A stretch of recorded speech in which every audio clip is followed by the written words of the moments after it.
right after that ends, and then we will get into the Kings talk. So, Chris, we have to do this small talk thing until that happens. So let's start here. The Kings win 122-107, a game that they didn't really want to give up if you were the Toronto Raptors. I don't know what it is. I mean, Monty McNair, I saw somebody, I think it might have been Matt George, say that there are a couple guys on the Raptors that Monty McNair should call in about. One of those guys is Chris Boucher, simply so the Kings don't have to face him anymore. 17 points, 3 for 6 for 3-point range, and I'm going to dispute the 3 for 6 right now because I don't recall the 6 shots at all or the 3 misses. Every time I look up Chris Boucher making a jump shot, he is in golden one right now, making another corner 3-pointer, but the Kings were able to power through. And just like we said, we were going to cut in at some point. I believe we have the green light from one Nate. Nope, that's just a lot of different talking of here we go and here we don't. I thought it was. You know how press conferences go. I thought it was Dak Prescott back there. Here we go. Here we go. Here we go. Chris, what are your initial thoughts on the win last night? Whew. I mean, it was, like Jason said in the crosstalk, it was probably a lot closer than what I think it needed to be and what I think we all felt like it should have been. But they got it done in the long run, at the end. Incredible fourth quarter, just like they had the other day in the third quarter against Miami. What was it in Miami? It was 37-17 third quarter. Last night, it was a 30-something to 14, if I'm not mistaken. They held the Raptors to in that fourth quarter. Absolutely incredible. I mean, I think it was another game in which you feel like everyone had a little bit to contribute. Keegan Murray, of course, career high on the offensive rebounding front. Yeah. He just looks like a completely different person. Just his aggressiveness and how willing he is to attack the offensive glass. Incredible. And then Domantas Sabonis yesterday. I mean, the crazy thing is, I didn't even realize what happened until it was too late. I mean, it was about 15 to 20 minutes into my postgame live stream on YouTube where I realized Domantas Sabonis didn't miss a shot today. And then I looked at the stat sheet and I said, he had 13 assists. That's crazy. 13 assists. And then I was like, there was somebody on the YouTube chat last year that just every single game was like, Chris, why do you not bring up Domantas Sabonis' turnovers? He's one of the worst turnover players in the NBA, and it feels like every game you're talking about, Sabonis is doing so well, but he turns the ball over 4 to 5 times. Why don't you ever mention that? And so I decided, okay, 13 assists. Let's look at that turnover number. And then to see that at 0, he didn't have a single foul yesterday either. It was a perfect game from Domantas Sabonis. Yeah. I mean, a triple-double, 13 assists. He gets his double-digit rebound on an offensive putback, which was desperately needed. And just, I mean, it was just an incredible performance all the way around. And then DeMar DeRozan really brought them home with his performance in the fourth quarter, was absolutely on fire. You saw him literally he just walks to his spot. It's incredible to watch him just literally know exactly where he needs to go to. We saw it a little bit in that Beam Team season where De'Aaron would literally just walk to that free throw line and then get to his spot and hit that shot every time.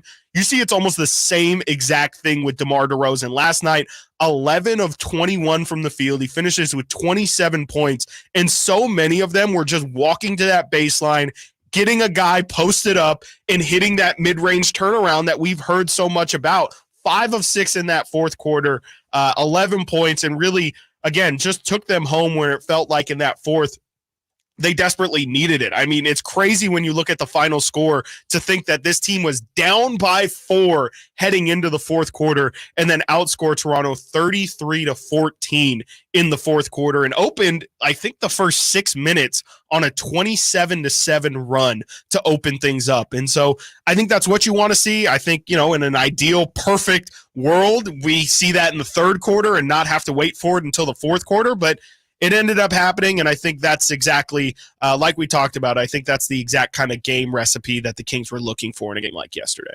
Domantas Sabonis is the first player in NBA history to record a triple-double with no misses and no turnovers. Crazy. And it just happened, and nobody really realized it. I listened to the post-game press conferences. I don't think a single person asked about it. Because, again, I don't think anybody really realized, because it was he's so, like – I try and say it every time on the stream when we talk about Sabonis, but It's sorry about that.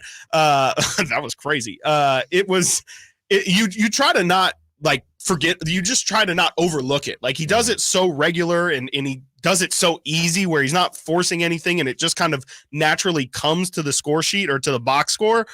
But man, it's just crazy the kind of numbers that he can put up again on just a pretty routine mundane game for him. The words really can't express how impressive Domantas Sabonis' performance was yesterday, and it's crazy because I do think Keegan really stuck out to me throughout the duration of the game, really with the exception of the fourth where DeMar took over. Is like that was a Keegan Murray game to me. Stat Mamba goes on to say no misses, as in no shot attempts missed from the field or the free throw line. He went 6 for 6 from the field and 5 for 5 from the free throw. Nikola Jokic recorded a triple-double on 10, 20, and 18 with 0 turnovers and 100% field goal percentage, but missed a free throw. Come on. So he's the first one to do it. Great stuff there from Domantas Sabonis. Looking at some of the numbers here, Chris, you had Jakob Poeltl, 35 minutes. He had 10 points.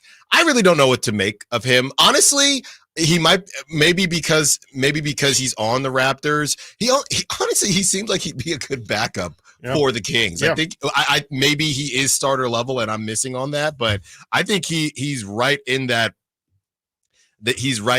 realm, but I don't think he's going anywhere. I do know, like I said, a lot of people were interested in some of the Raptors pieces. There are a couple guys that obviously the Raptors aren't going to move, but some of the I do think Poeltl and some of the older guys, they might be willing to move. Davion Mitchell in his revenge part 2 being back in the building. I told y'all that was the easiest prop talk. Easiest prop talk of the day. 32 because he played well in Toronto in the 6, and he played even better at home.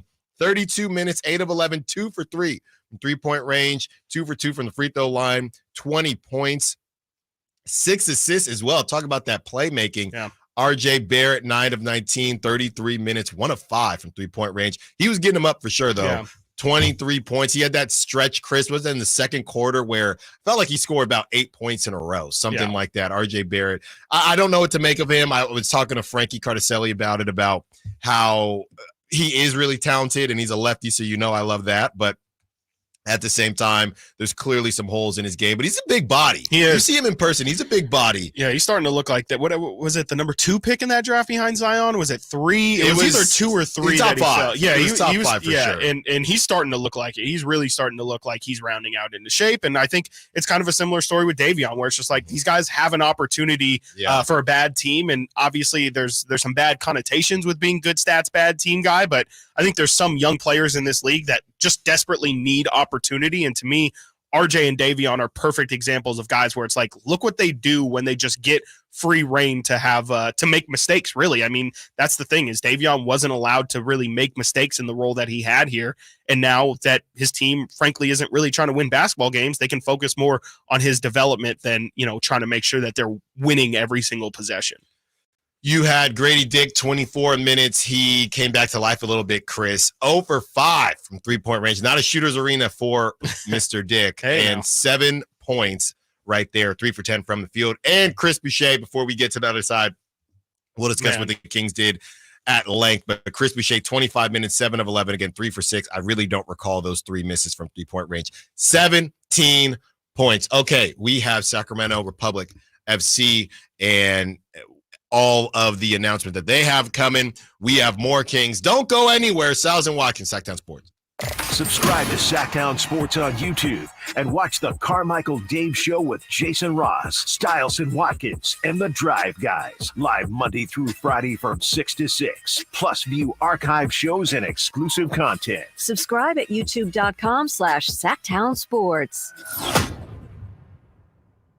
I'm Bob Burke, founder and chairman of Burke America Parts Group, a family of brands that includes RepairClinic.com, an appliance and HVAC parts solution company that's grown into an international brand. Before AmericanEagle.com, we partially launched a new technology platform developed by another firm. American Eagle helped take our technology to a whole new level with digital marketing, software development, and business insights into our key markets, appliances, HVAC, and outdoor power equipment, and did so both on time and on budget. AmericanEagle.com has the resources, experience, and talent needed to produce solutions. Our new technology platform, developed by AmericanEagle.com, has produced tremendous results with higher traffic, conversion, engagement, and online revenue. If you have any home repairs you need to take care of, check us out at RepairClinic.com. If you need a world-class website or technology project, then I would highly recommend AmericanEagle.com. Call AmericanEagle.com at 773-NETWORK. That's AmericanEagle.com, 773-NETWORK. Sacktown Sports. Call or text at 916-339-1140. All right, Sacramento Republic FC. Some big announcements coming, and we have it for you right here, right now. And we will get back and discuss it all. Here it is.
Step off the stage right now, and that would be enough. For that is the lead. But today, we are announcing even more. Our proud tribal nation partners, the Wilton Rancheria, will invest in building a major housing, entertainment, retail, and commercial development in the 17 acres just east of the 12,000-seat expandable soccer stadium. And DRV will invest in rehabilitating the old rail yards paint shop and partner with a major music promoter to build a 3,600-seat music venue in the heart of the rail yards. That's worth a big applause as well. The city of Sacramento will be both a full partner in these projects and will uphold the promise we made when these opportunities first arose 8 short or long years ago. We will expand the infrastructure finance district. We're going to invest in infrastructure, which is the right thing for the city to do throughout the entire rail yards. Approve billboards and signs and purchase a key piece of land next to the Sacramento Valley Station. The city is not and will not write a check out of its general fund. This investment and the city's investment in infrastructure will only grow our tax base and allow our city over time to provide more of the basic services that people count on. Economic growth, economic development is good and great, and we need more of it in this city.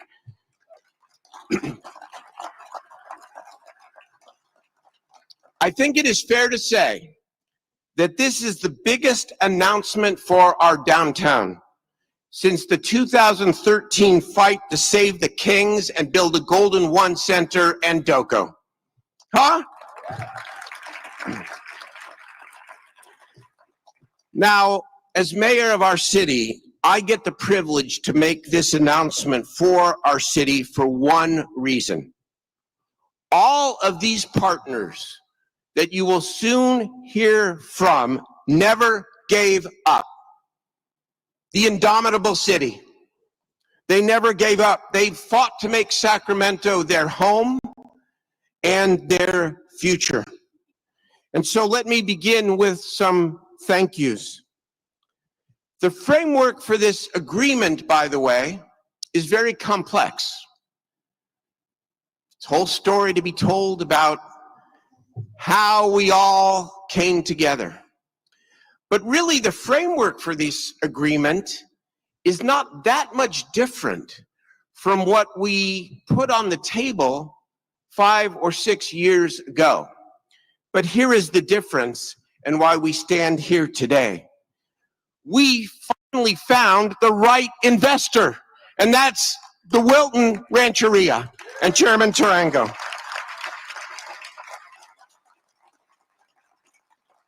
So I say thank you, Chairman. Thank you to your COO, Chris Franklin. What a man. Thank you to your entire tribal council, right there, all of you, who I know had a lot of choices. And your entire nation for choosing Sacramento, choosing to come back to your ancestral lands, because that's every bit as important as anything else about what we are doing here today. I speak on behalf of a grateful city that you're choosing to come here and to partner with us. And I personally am forever grateful to you. Thank you.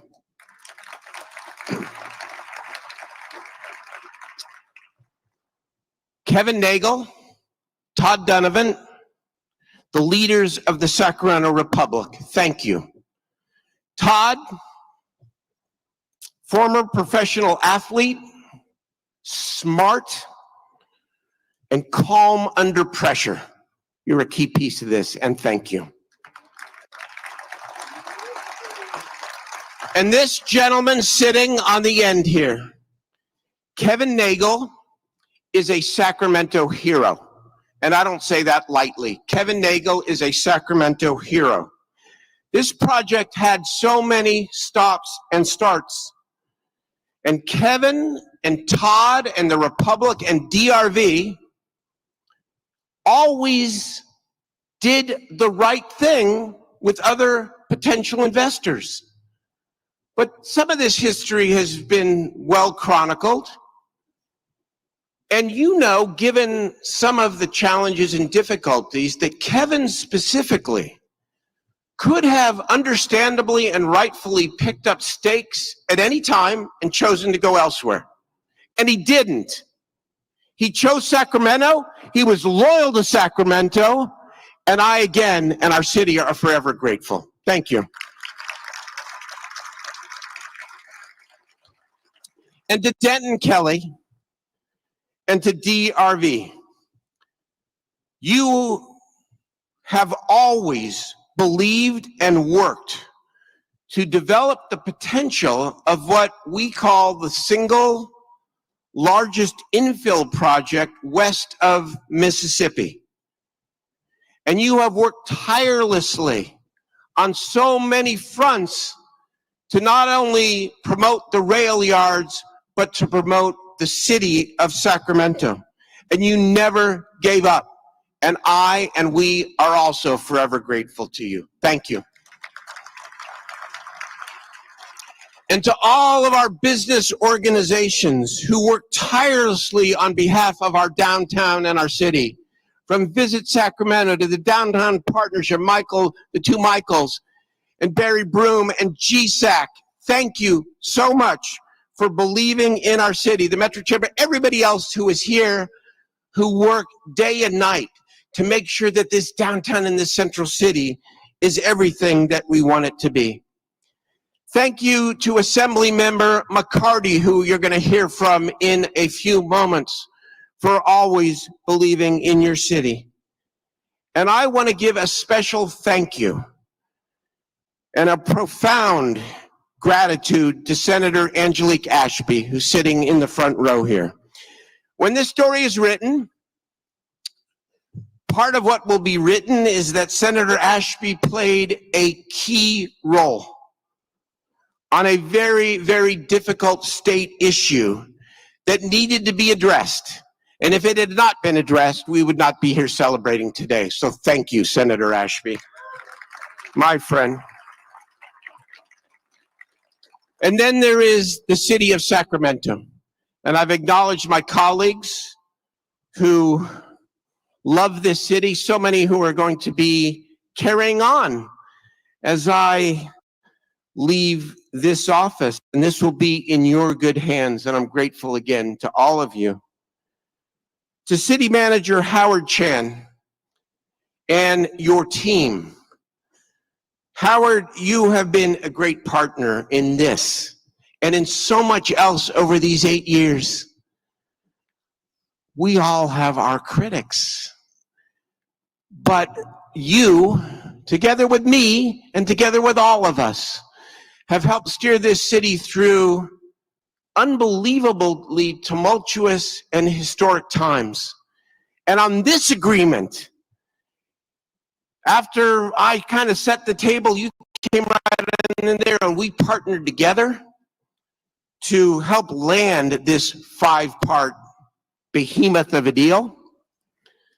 And I am forever grateful to you and your team, to Michael Jasso, to Leslie Fritchie, to Marco Gonzalez. Oh my God, the people who do the real work here. To our city attorneys, Susanna Alcala-Wood and Matt Ruyak and Michael Sparks, thank you for the late nights and the frustration about, well, what did you mean by this particular provision? And all the city team and city staff from all the departments who are a big part of this. And a huge shout out to me, my entire staff. Now, Mary Lynn Valinga is back here, thank you, and so many others who have been part of my team for so long. But I want to give a huge shout out to a man who is the City Hall whisperer. A man who has been indispensable to all of this. He has been my right hand, my strategist, and my sometimes therapist. Please give it up for Scott White, my chief of staff.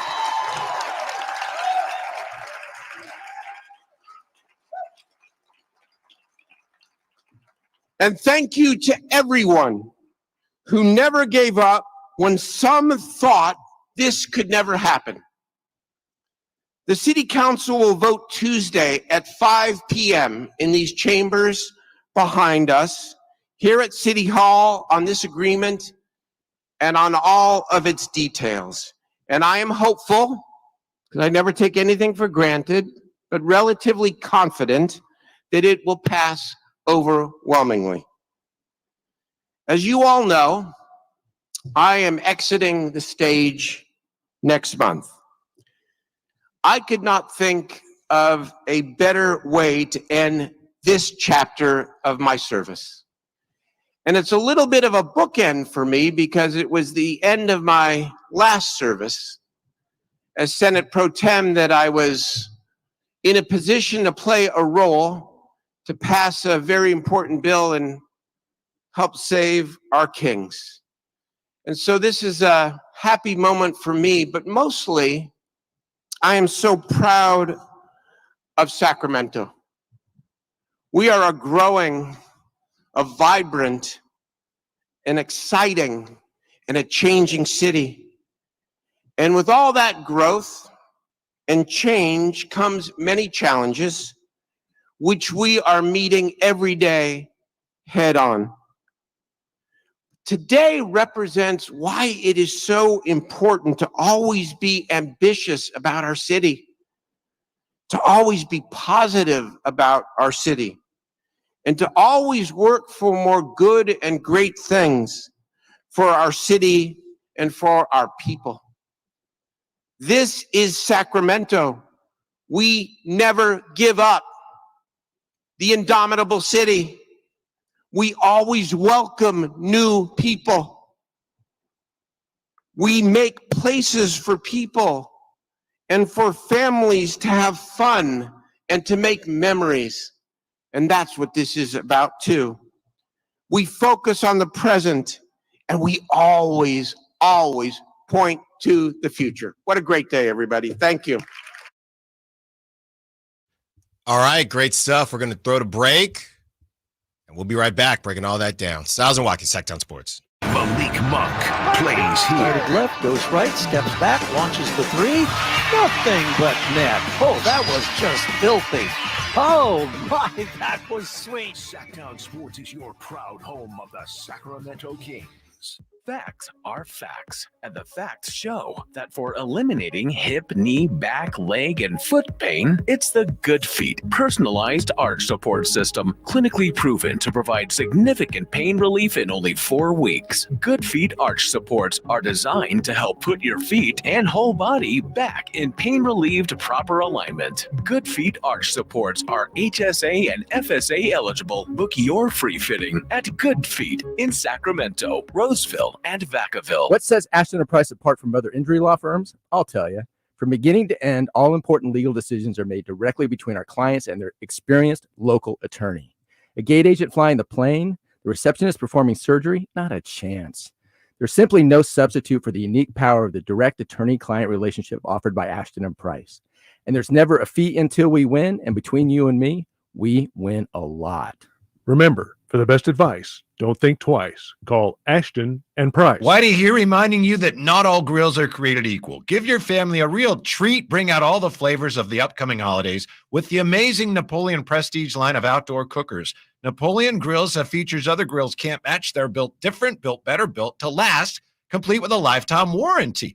All made with premium steel that boasts absolute quality. Just because it's November does not mean we can't barbecue outside. Visit California Backyard now for your best selection of grills and Napoleon Grills accessories. The Hagen Oaks Golf Super Shop is the only store in the world to be named the top 100 shop for 40 years straight. Yes, the only golf shop in the world. Hagen Oaks Golf Super Shop is your unsurpassed spot to find the hottest golf gear, best pricing, and elite expertise. Try any club on the shelf on the driving range for free and let our staff show you everything you need to look and play better. You love golf. The Hagen Oaks team loves golf too. Hagen Oaks Golf Super Shop, Fulton Avenue, Business 80. Learn more at hagenoaks.com or 916-481-GOLF.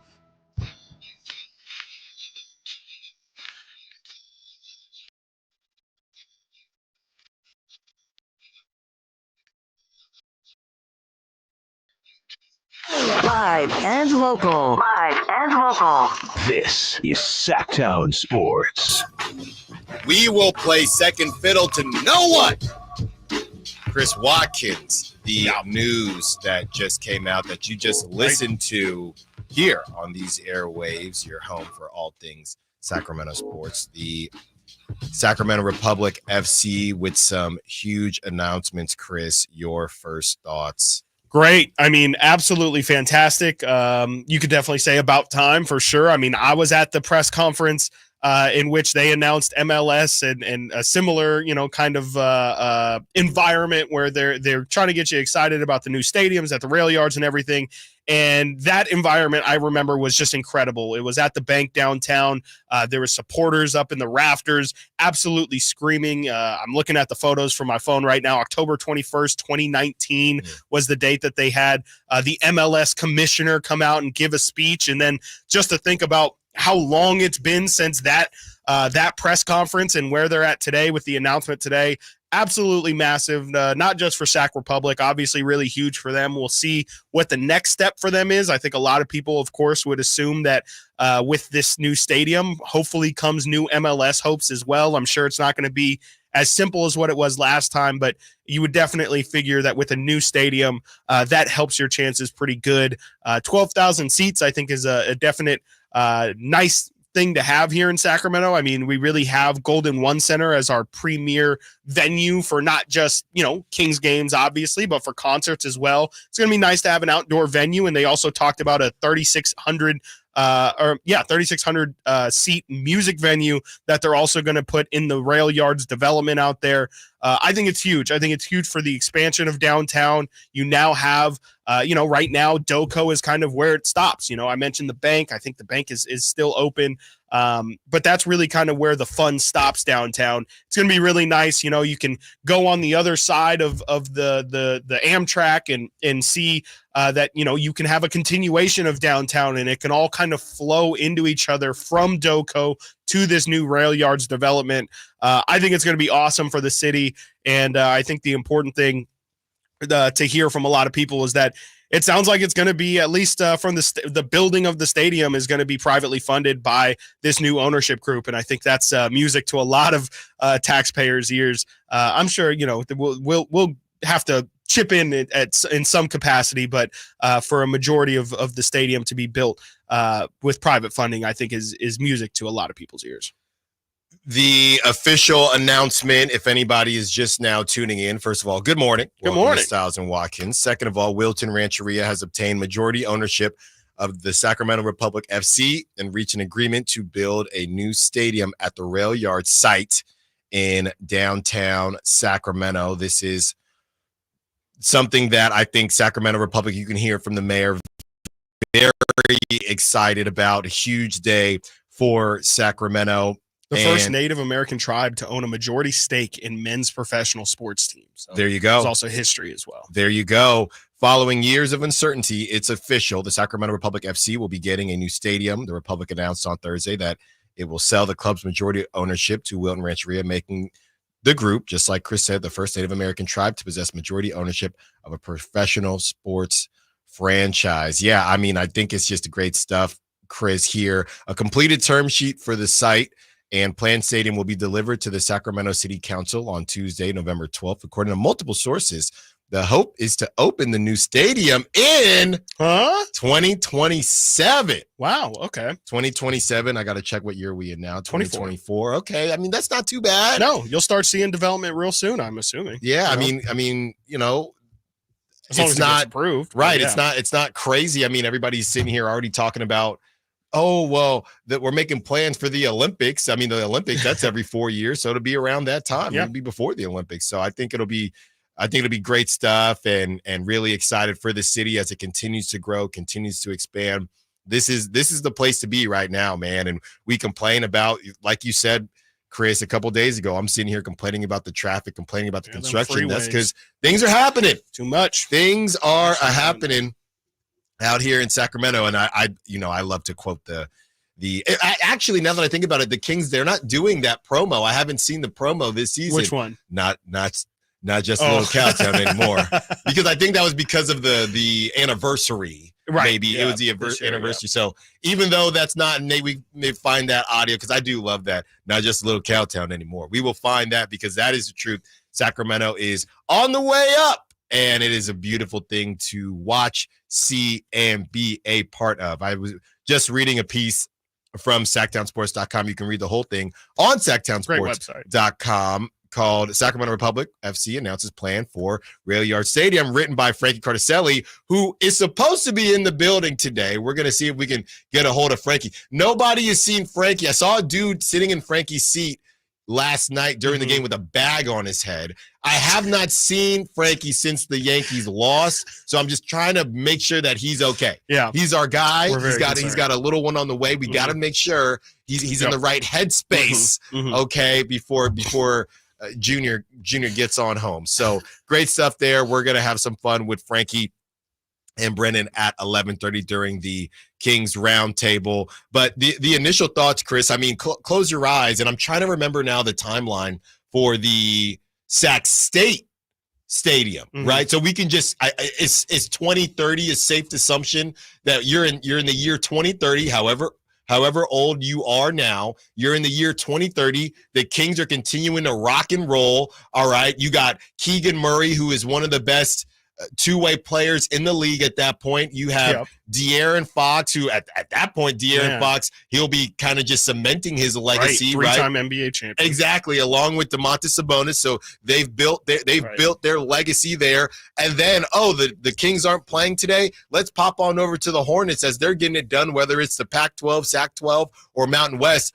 Who do they have on tap? They got Cal on tap that day. Yeah. They got Stanford on tap that day. Whoever's in the Pac-12 is going to be on tap that day, or maybe they're doing an out-of-conference game. You got Syracuse in the building. Dare I say Texas in the building. Man. And then if they don't have that going on, then you can bop on over to the Sac Republic and check out what they're going and what they're doing in their new stadium. So there's going to be something to do everywhere, Chris. And I feel like I'm still missing on certain things. It could still be the State Fair. Yeah. The A's could still be here as long as the Athletics. The Athletics please. Could still be here. Please don't call us Sacramento. So there's just a lot of things going on right now, Chris. It's very exciting. And there's an announcement that we will have on these airwaves. I'm just trying to figure out how I'm going to do it about the River Cats and my new connection to the River Cats. So there's also River Cats games, whether the A's are still here or not. Right. So much to do in the city of Sacramento, not just a little cowtown anymore. Let's get back into those Sacramento Kings, what they did last night against Drizzy Drake and his weak Toronto Raptors. Stiles and Watkins, Sacktown Sports. The NFL's leading rusher plays here. A handoff to McCaffrey, walks in the end zone. Handoff to McCaffrey, takes it right down to the goal line. He does his thing again. McCaffrey goes in motion right. Backwards pass led by Juszczyk. A block there. Hurdles a man. 10-5. Touchdown! CMC! You can hear all of Christian McCaffrey's touchdowns on your home for 49ers football. Sacktown Sports. Online, easy way to get life insurance in 10 minutes. Ethos has rates that you can afford, like a $500,000 policy for a 40-year-old male starting at $1 a day or $30 a month with a few health questions and no medical exam. Get your free quote right now at checkethos.com. That's checkethos.com. Not available in all states. Rates do vary. This is a story of the one. As a maintenance specialist for university housing, he knows college students can major in wear and tear.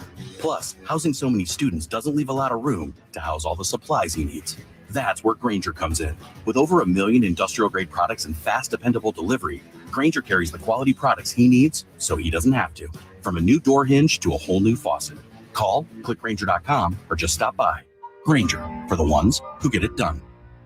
The holidays are always a great time to get together with family and friends, but nothing beats the thrill of Stockton Honda's deals. During Happy Honda Days, find the perfect ride in person or online. With over 400 new Hondas ready to go, now is the time to buy at Northern California's #1 Honda dealer, Stockton Honda. Anytime, anywhere, it's all here.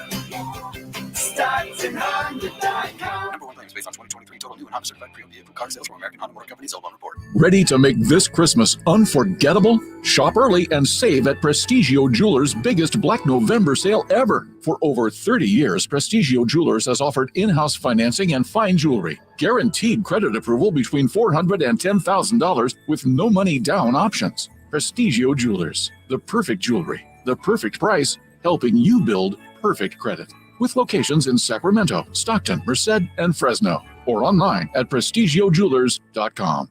Last year's RV trip, we met a couple with the same bumper sticker. What are the odds? Your cousin isn't a good storyteller. He was a podiatrist, or was it a pharmacist? Huh, you don't say. Oh, I can't remember. But she owns an RV protected by Progressive, and you don't. So until you get your own RV, her stories are the most interesting stories you've ever heard. Wow, interesting. And when you do get your own RV, save money by bundling it with your home, auto, or other vehicles with Progressive. Oh, anesthesiologist. He was an anesthesiologist. Progressive That's Casualty right. Insurance Company affiliates and other insurers not available in all states. At the UPS store, we know being a small business owner means holiday time is still go time. Still get those orders shipped time. And still re-up on stamps and supplies time. That's why this upcoming holiday, while others close up shop, we'll be open. And happy to help you keep being unstoppable. Come into your local store today. Most locations are independently owned. Product services, pricing, and hours of operation may vary. See Center for details. The UPS store. Be unstoppable. Hi, this is Greg Papa. Disasters hit every day. If your home, business, or building has suffered from any disaster, SunPoint Public Adjusters can help. SunPoint prepares, presents, and negotiates your claim with the insurance company, working only for you, making sure you get everything you're entitled to and letting your focus be on what's most important, your family or your business. Call SunPoint today at 888-247-7865 or contact us at sunpoint.us. SunPoint Public Adjusters, the gold standard in public adjusting. License number 2N14884. Black Friday is on its way at Fasteners Inc. Tool Outlet, and there's no better place to shop for all your power tools. Low price Makita Bear tools starting at $89. Makita batteries starting at just $49, and many more of the year's hottest deals. November 25th through December 2nd. That's right, one whole week of crazy deals on power tools. So don't forget, our Black Friday sale will be November 25th through December 2nd. Check us out at 6701 Power Inn Road or online at fastenersinc.net. It's time for the Sacktown Sports live events calendar, the hottest live events lineup just for you. Kicking things off for comedy fans, don't miss David Spade bringing his sharp wit at Hard Rock Live Sacramento on November 22nd, followed by the hilarious Russell Peters lighting up the stage the next night, November 23rd. Then get ready to feel those good vibrations with the legendary Beach Boys on November 24th at Hard Rock Live. And for classic rock lovers, the Black Crowes are rocking the same stage November 30th. All of these are brought to you by our friends at Live Nation. The original Jersey Boys, Midtown Men, are bringing their holiday show to Thunder Valley on December 8th. Then kicking off the year in style, country stars Dylan Scott and Jackson Dean are hitting Thunder Valley on January 10th. And the one and only Bill Engvall will be there too, cracking up the crowd on January 11th. Don't miss these incredible events coming your way, and stay tuned for more info. To get details, head to sacktownsports.com.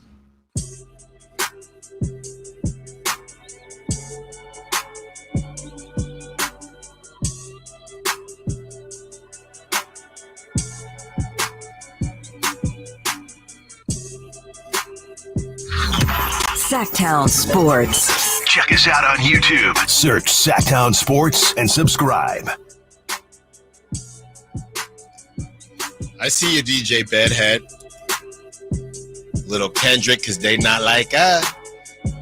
Does everybody know that Chris Watkins, did we already talk about this, that Chris Watkins keeps a tally every game of how many times they play not like us? So Chris counts when DeMar makes a basket, and I say you shouldn't count that. Why not? Because they're not playing the song as the song. They're playing the song as I would love to hear you finish that one. As his celebratory sound. Okay. But they're playing the song. You know, they're making a reference to the song. The song is being played in the arena. Well, they should count it. Then it's only getting played once, and that's in the pregame. Well, we did hear it. So I'm doing the math here. It's my tally. Let me tally what I want to tally. Hey, you know, I'll give you that much. All right. So he made 11 field goals. DeMar DeRozan did. So you heard it at least 11 times. Well, I guess they don't do it every time. I counted 7 yesterday, but I do think at some point I stopped counting. There you go. All right. Well, we already went over what the Raptors did. Some good notes there from them. RJ Barrett leading those scores at 23, Chris. Now, let's get to the good guys and break down the Sacramento Kings and what they did. You have Domantas Sabonis, 30. He was very happy. He said 33 in the press conference because I do think I'm looking at ESPN here. They rounded up.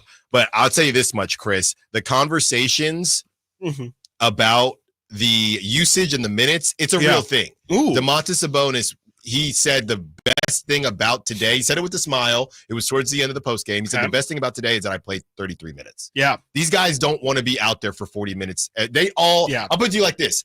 They know, Coach Mike Brown knows, everybody in the organization knows that that is not sustainable. So last night was a night that you will take.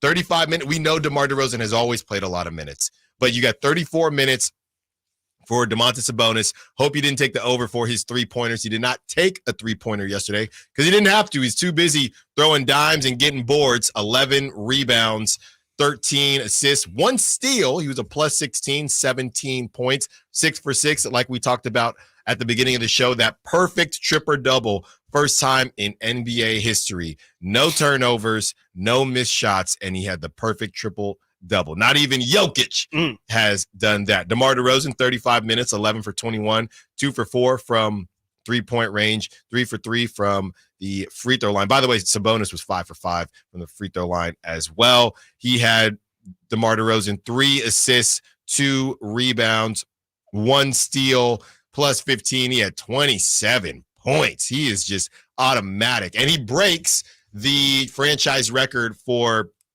most consecutive games to start a career with the franchise over 20 points. So he is the new leader in that category. Keegan Murray, 35 minutes, 9 for 17 from the field. He was really the star of the night. 3 for 8 from three-point range, 1 for 2 from free throw. He had 12 rebounds, with 7 of them being offensive. Board man gets paid. For all you Kawhi Leap guys, this was a great day for you. All those Kawhi Leap people, this is a great day for you. Keegan Murray looking good. And Mike Brown had a lot to say about Keegan Murray. We'll get into that as well. Plus 6 on the night, 22 points. De'Aaron Fox, 34 minutes, 5 for 17, 2 for 8 from three-point range. I don't know if Chris loves that. 9 for 10 from free throw, 2 assists. Quiet night. Besides, quite a bit of a quiet night for De'Aaron in general. Only 2 assists, only 1 rebound. He had been destroying that assist line lately. It's at about 5.5, but yesterday a bit of a quieter day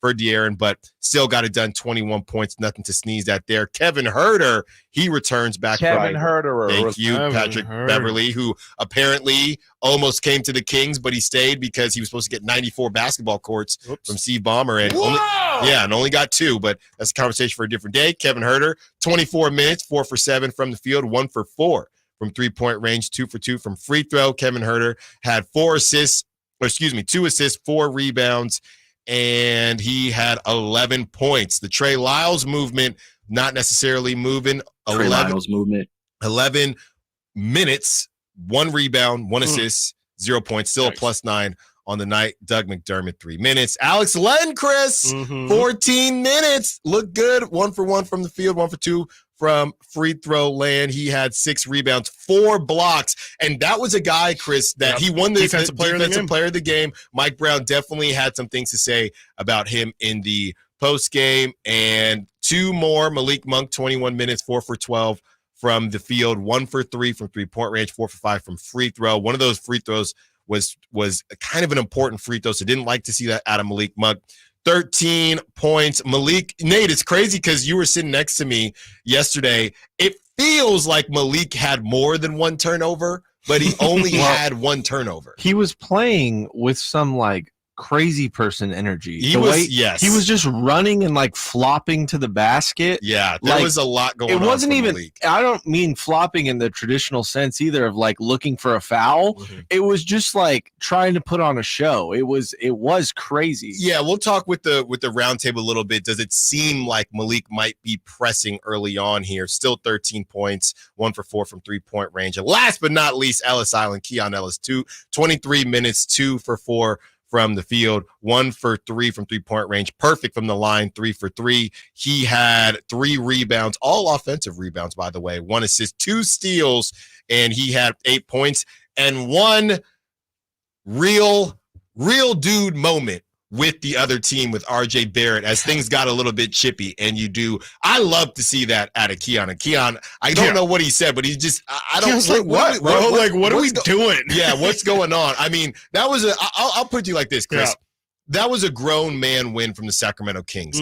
We will have to discuss 28% from three-point range, and no, we don't love that. We do love 87.5 from free throw, but we will discuss 28.6 from three-point range. We will discuss 46.7 from as far as the field goal attempts. But the bottom line is they still found a way to win. And it's one of those games where it looked like the Raptors were going to try to do some things again. RJ Barrett went on a run. I mean, Kings are a little bit lucky, if you will, that Grady Dick had a pretty terrible night. Maybe things get but I would say just replace that with the Chris Boucher points right there. But that was a game where the Kings just said, very similar to the Miami Heat game, hey, we're not going to lose this game. So let's figure it out, and let's show everybody what we got. I believe they were 11.5-point favorites, the Kings were. So the Kings make sure that they show who they are and they stop messing around at the kiddie table as Thanksgiving is right around the corner. Chris, your thoughts on the W? Yeah, I mean, I felt like Toronto was shooting the lights out for a good portion of that first half, and it felt like at some point the shots were going to stop falling, and to me, that's kind of what ended up happening is,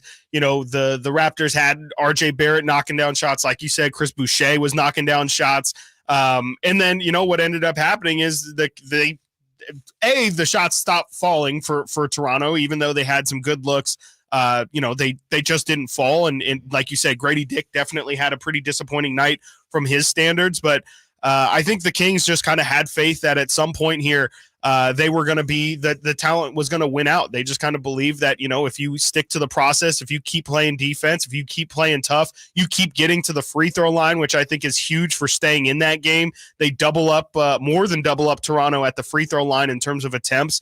That's, you know, we talked tons of times last year about how this team couldn't win games in which they couldn't shoot the three ball. And we've now seen on multiple, it feels like every night, actually, they don't shoot well. And it really doesn't matter in terms of them staying in the game or not.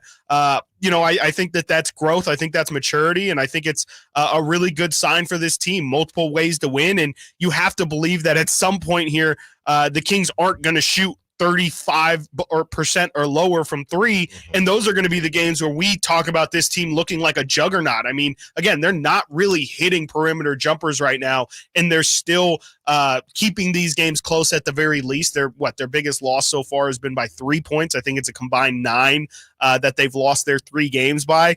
It's really impressive, and I think, again, it's a massive positive that they don't have to be hitting shots in order for them to be in these games. Somebody by the name of Mark Hotter Than Fish Grease Jones had something to say on social media last night that made me feel better about the Kings and their new version of this offense. We will tell you what that is, and does it make you feel better on the other side. Stiles and Watkins, Sacktown Sports. The only place you'll find De'Aaron Fox is Sacktown Sports. Spins away from the defender in the paint. Soft floater. That's a great play by De'Aaron Fox. Hey, Sacramento, it's De'Aaron Fox, and you're listening to the home of the Sacramento Kings, Sacktown Sports. Your local sports leader. Carmichael Dave with a simple question. What are you thankful for this year?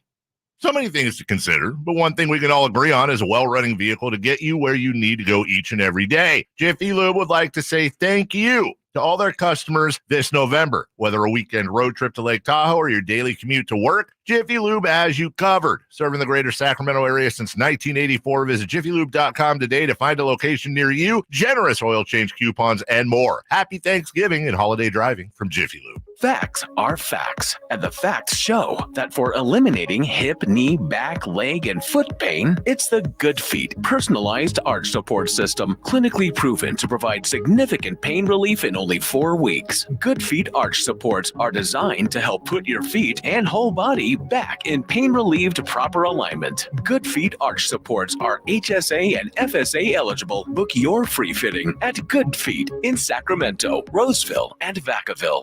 Tesla, keeping it real tour. Saturday, November 9th, the venue at Thunder Valley. Tesla, live. The multi-platinum rock band returns with special guest, Fuel. For tickets, visit ThunderValleyResort.com. Tesla, keeping it real tour. Model year-end pricing is back at Folsom Lake Honda, your one-stop Honda shop. During the model year-end event, lower interest rates at Folsom Lake Honda make lower payments. It's no wonder why Folsom Lake Honda is your one-stop Honda shop. Come in today or check out our entire inventory online at folsomlakehonda.com. Get an instant cash offer for your trade at folsomlakehonda.com. We'll buy your car whether you buy from us or not. Folsom Lake Honda is your one-stop Honda shop. Folsom Lake Honda. Go to folsomlakehonda.com. Your one-stop Honda shop. Hi, I'm Justin Gingery from the law firm of Gingery, Hammer & Associates. When you have been injured by the fault of another, you will want advice you can trust. If you know an attorney you can trust, I hope you call that person. But if you don't, please call me. I promise I will be the attorney you can trust, along with my entire team. I have been helping accident survivors recover compensation for their injuries for 25 years, and we can help you. There is no charge for calling. If you have an injury, just call Gingery. Golf to Go is brought to you by the Hagen Oaks Golf Super Shop. Here's Frank LaRosa. David Dusek writes in Golf Week that according to FootJoy, about 65% of golfers wear the wrong size golf gloves. A properly fit and maintained golf glove will help you stay connected to the club without extra tension, which can mean more speed. Snug is the name of the game. A perfect glove should fit like a second skin, wrapping tightly around your palm and fingers. If the glove is too loose, the extra material can bunch up and lead to a bad connection between your hands and the grip. The fingers of the glove should extend just to the tips of your fingers. If there's too much space at the end of your fingers, try a cadet version of the glove made for golfers who have shorter fingers and wider palms. The Velcro closure should only require a slight pull to secure. If you're stretching the strap significantly, the glove is too small. Natural leather offers superior feel and touch. Synthetic leather gloves tend to cost less and probably last longer. After your round, air out your glove to maintain softness and flexibility. That's your Golf to Go. I'm Frank LaRosa. Don't miss Stoney's Rockin' Radio's 17-year anniversary bash this Saturday night with a free tri-tip dinner. That's right, free tri-tip dinner and free late-night biscuits and gravy. So don't miss Stoney's 17-year anniversary bash this Saturday night, plus free dance lessons, sing some karaoke, or ride Stoney's mechanical ball. I'll see you on the dance floor. Your local sports leader in the 916. KHD1 Sacramento. KYMX HD3 Sacramento. From the Power Business Technology Toshiba Studios. Sacktown Sports 1140.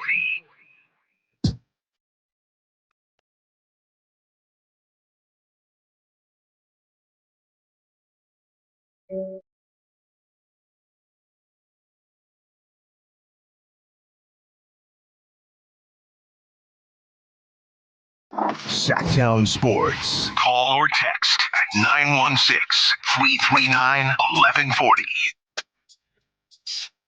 Great question by our guy, Nick. 916. Does it seem like Malik is the most affected by the acquisition of DeMar? I really want to answer that now, Nick, but I'm going to make you wait. 11:30, we have some Malik questions with... Sorry, Chris just hit himself in the face with his headphones. But we will answer that. I love that question, Nick. So we're going to break that down with Frankie and Brenden. I really like that question. So we're going to get to it with the experts, with the insiders, okay, Frankie and Brenden. Chris, this is what I saw from Mr. Mark Hotter Than Fish Grease Jones yesterday. And it was something that was kind of hard to put into words. Okay. And then I saw him do it as only he could. It's got and a wide vocabulary. Well, it's not that. It's not one of those. But he's watching a video of DeMar DeRozan towards the end of the game break things down. And he says, watching at DeMar DeRozan make Raptors defenders walk the green mile, trying to guard him in the mid-post at closing time last night. That's a built for the playoffs offense the Sacramento Kings are building. Hand claps for Mike Brown and Jay Triano. And it got me thinking, this might not, as we just talked about, this might not be the high flyer blowout games that we like seeing, that we're used to seeing. I don't think it's the same as the Giants back in the day when every game was super close. And I know I joked calling them the Cardiac Kings, and they weren't really the Cardiac Kings last night. And then it's not the torture for the Giants. And because it's Nick and he always gives me a hard time about my Warriors background, the one thing I will say, not that the Warriors necessarily ever needed Kevin Durant. But if you watch the Warriors every single night pre-Kevin Durant, it was very much that high flying. We're shimmying, we're doing what we got to do, and we're just blowing teams clean out the water. Sure. When you get to the playoffs and things slow down, that free-flowing offense is not as free-flowing. Sure. Things get called differently, and you saw those Warrior teams struggle a little bit. Even when when Kyrie and Kevin Love went out, you saw them struggle a little bit. So they just got the cheat code with Kevin Durant. But they needed a counterpunch. They just got the best counterpunch available. So to a certain degree, when I liken that to the Kings, that high-flying offense, that's basically what we saw against those Warriors a couple years ago, where, oh no, we're not making shots. What's our counterpunch? And nobody's going for Sabonis' pump fakes. De'Aaron Fox is honestly doing all he can. How do we combat the fact that that Kevin Huerter wasn't making shots, that Keegan Murray was hot and cold? How do we combat that? Then you saw last season, they weren't really shooting at the same clip. Again, you bring in DeMar DeRozan, and we're not seeing the high-flying offense that we saw last season, and we might not see it this season. They need to shoot better, as you mentioned in the last segment, but maybe this offense is more so built for the playoffs. Now, that's not, you got to get to the playoffs and you have to make sure that you win the games you're supposed to win, but should we maybe feel better about this team whenever we get to the playoffs, because this is more of that playoff style than we're running and gunning, we're up and down, and the Pacers and teams that play like the Grizzlies to a certain degree. Things do slow down in the playoffs, and maybe the Kings are priming themselves for that. Yeah, I mean, I just think in general, DeMar's game is a very playoff style. I mean, I think it's more just the fact the Kings offense is still going to get boggled down in the playoffs. I think the thing that makes the playoffs so tough, and the reason why the Warriors wouldn't look like themselves in a 7-game series, is because when you play a team that many times consecutively, you know exactly what they're going to run, where they're trying to get it to, and how they're trying to do it. And so you obviously start cheating, and you figure out ways to stop those guys. And the thing that makes DeMar so playoff ready, I guess, or you could say maybe playoff proof, is that, his shots really aren't like, it's not like you're scheming anything up. It really is just isolation basketball. It's, hey, I'm backing you down and you can't stop me. And even, the thing is, DeMar DeRozan, he doesn't rely on the fouls. Yes, if he gets the fouls, it's definitely additive. But on a night like last night, he had 27 points, but only went to the free throw line 3 times, or only took 3 free throw attempts. So, I think that definitely shows that, yes, of course, getting to the free throw line is the easiest way of just kind of continuing to stack up the points, but he's a tough shot maker. And at the end of the day, that's the thing in the playoffs that is unstoppable. If you can just get to your spot and hit it nonstop, there's nothing the defense can do. They can try and double, they can try and shade off, but that's just going to lead to more open buckets. DeMar DeRozan's isolation turnaround back down and then turnaround jumper, there's nothing you can do about that if he's hitting that shot on a given day. And that's the kind of thing that, to the point, you can win a playoff game if that you're not supposed to win just because DeMar DeRozan is absolutely locked in on a given night. Yeah, that's a good point. And we've seen the other side. And again, you can use the Warriors, you can use the Pacers, and the Pacers are kind of tough just because of the path they had last season and who was hurt and how they got where they got to. And, they did their thing. Don't get me wrong. But yeah, these fast offenses, and honestly, Chris, you could even take it outside of the basketball court, right? You could take it to the football field. It's the same thing. I mean, these gritty wins, the weather changes in the NFL. You see the Tuas of the world and the Miamis, those teams where it's, oh my goodness, they look like the Kyler Murrays of the world. Oh my goodness, this looks crazy in September, October, and early November. Yeah. But then the weather changes, you got to go to Buffalo. Then the weather changes, you got to go to Green Bay. And all of a sudden they look completely different. And I'll never forget the fact that the Dolphins, coming off a pretty decent season, and I know it's Patrick Mahomes and he is that dude. We get all that. But the fact that nobody even blinked when Miami was going to Kansas City.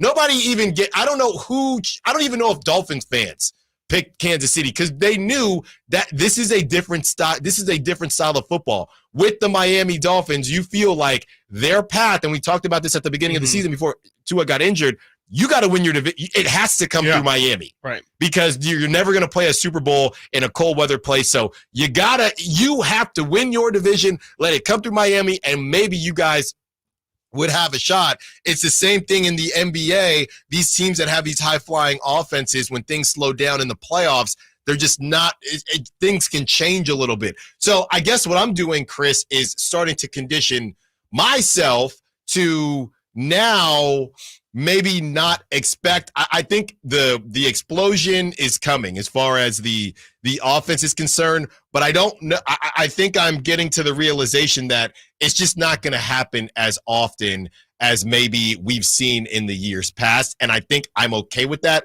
because I do know, to Mr. Mark Jones's point, that this is ultimately where this thing would head anyway.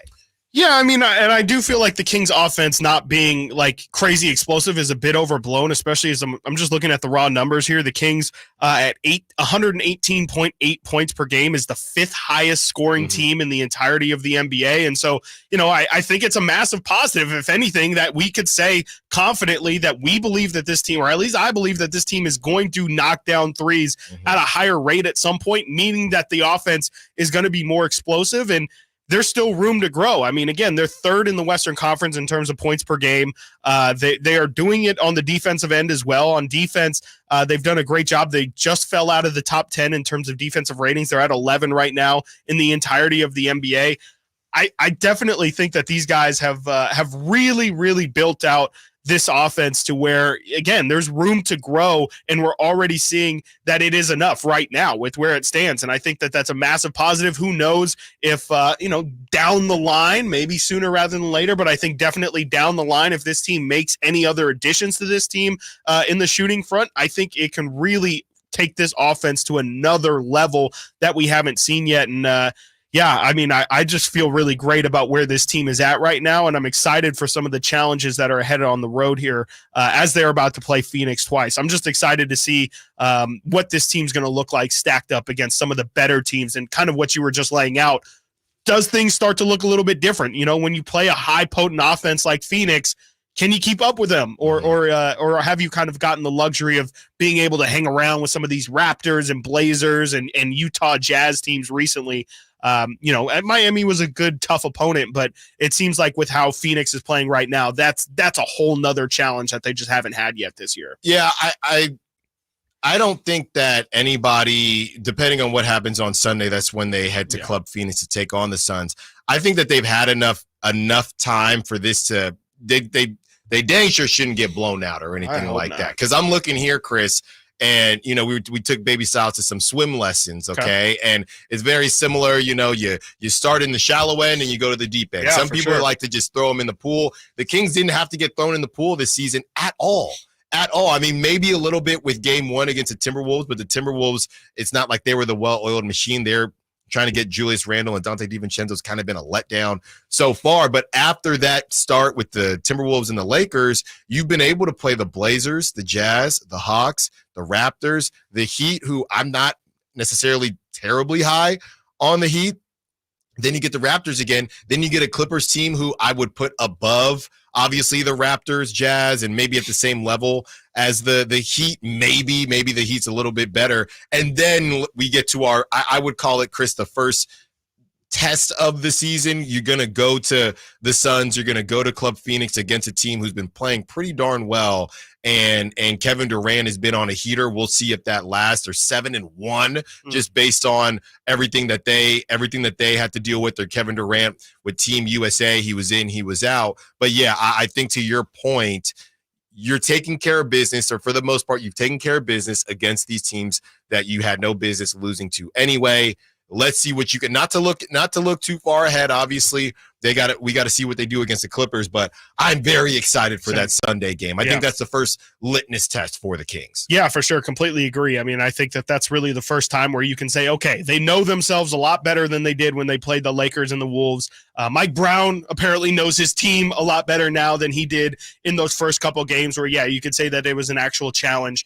now it's really time to see. It's a midterm, like you used to say all the time last year. This is like your first quarter midterm, I guess. It's definitely not far enough into the season to be an actual midterm, but it feels like this is your first test at the beginning of the year to make sure, okay, what have you learned? Where are maybe some areas where we need to focus this next this remainder of the first quarter of the season? And yeah, I mean, I think so far through 8 games, it's looked really positive. But yeah, the big test is around the corner.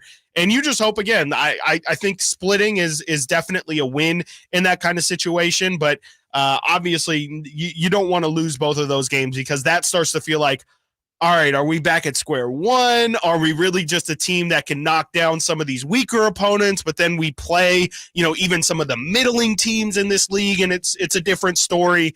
Then again, the Miami game starts to look a little bit different. It's like, okay, maybe that's you surviving by the skin of your teeth instead of really making it a statement win. The narrative can change completely here over the weekend, but I think with where we stand right here, right now, things are definitely in a very, very positive space, and I hope that they can take that momentum through the weekend. And I mean, man, if you sweep this weekend, you have the Spurs on Monday on the road as well. You think that's going to be a win. Golden One Center can be absolutely rocking for a nice little 4-game homestand next week, man. I think that this is a really, as we talked about yesterday, the Kings kind of had a launch point last year. This is an opportunity for a real launch point. But I think it's really understandable if maybe they go these next 5 games and maybe it is a 2-3 stretch. Around the NBA, when we return, Stiles and Watkins, Sacktown Sports.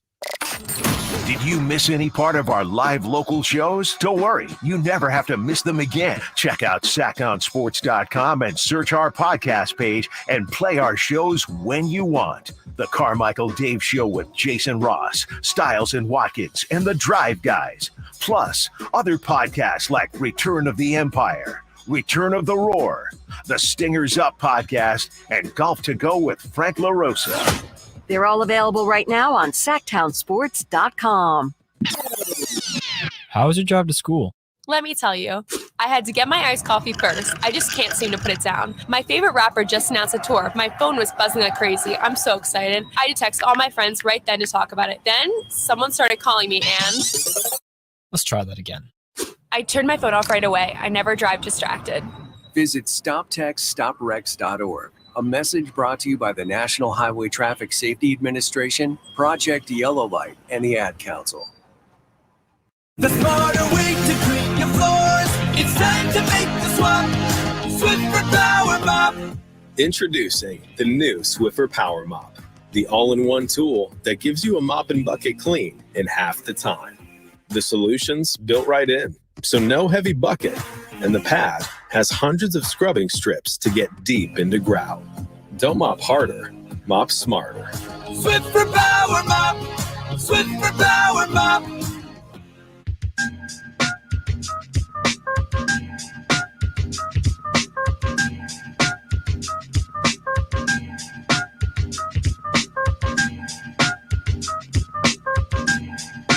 Live and local. Live and local.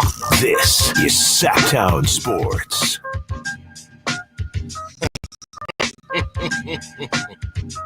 15 minutes away from the first round table of the season. Gonna be great stuff.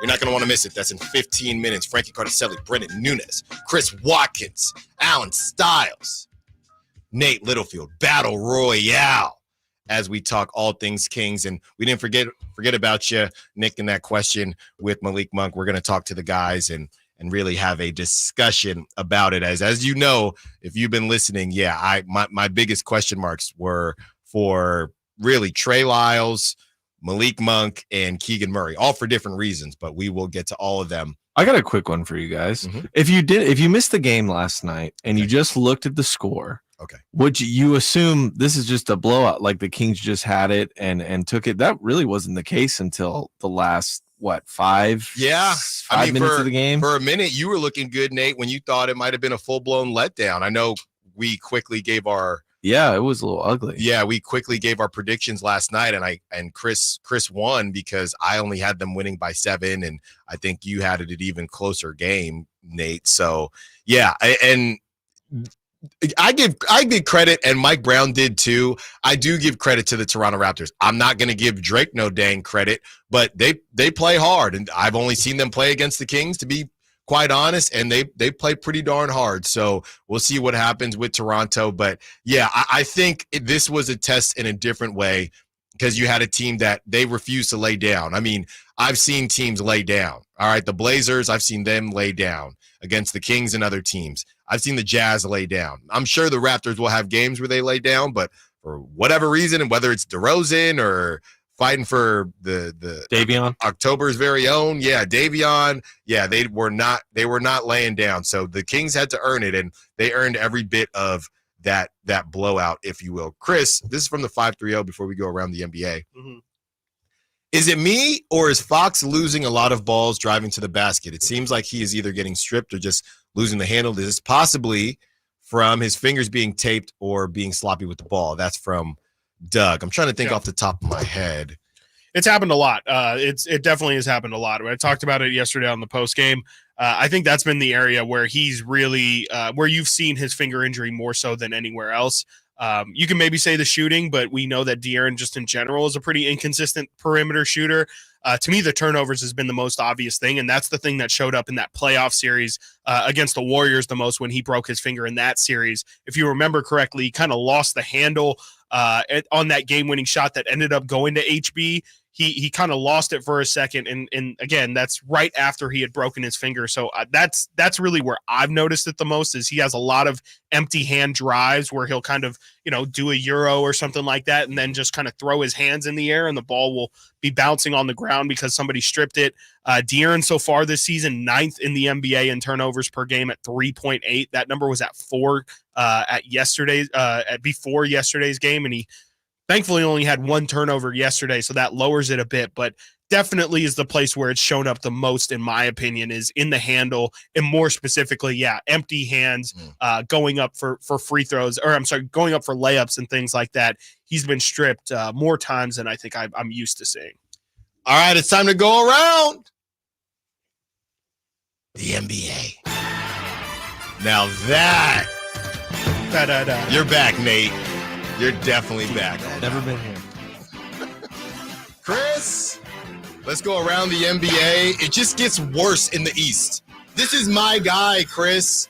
This is my guy. Philadelphia 76ers All-Star Tyrese Maxey is expected to miss a couple weeks because of a right hamstring injury, a source told ESPN. Here is the sound on that one.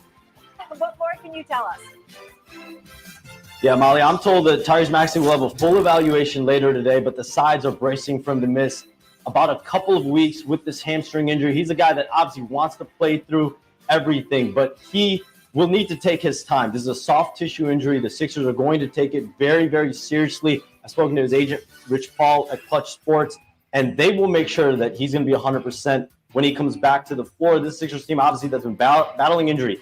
1-6 so far this year. Joel Embiid has yet to play. He's going to make his debut on Tuesday. Paul George just got back in the lineup this week. And now Tyrese Maxey will be out a period of time. He's someone that wants to play basketball desperately bad, but this hamstring injury, it's a soft tissue injury. The Sixers will be taking this very, very serious. Oh, boy.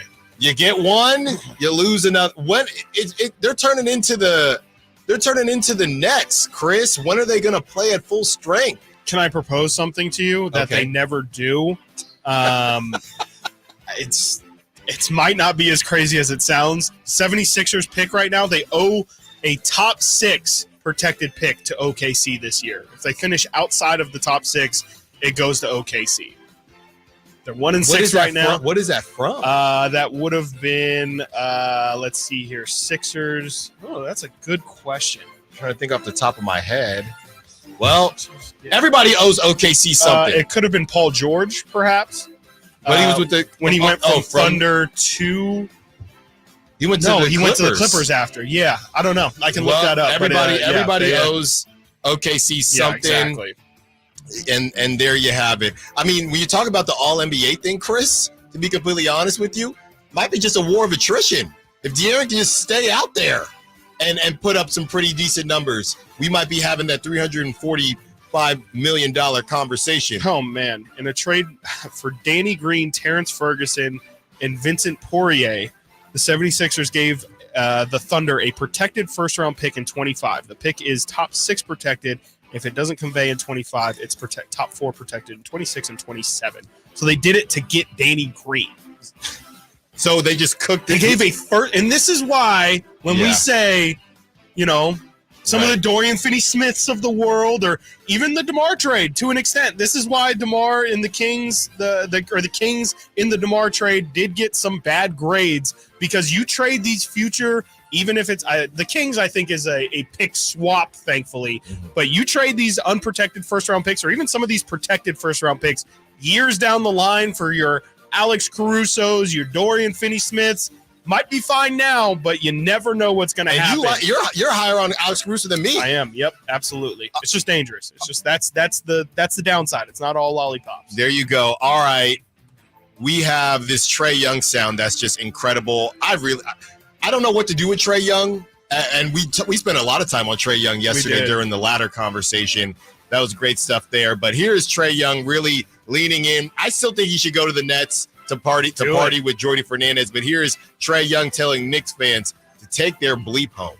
I hope these New York fans find their way to the exit real quick. Boo! Take y'all ass home.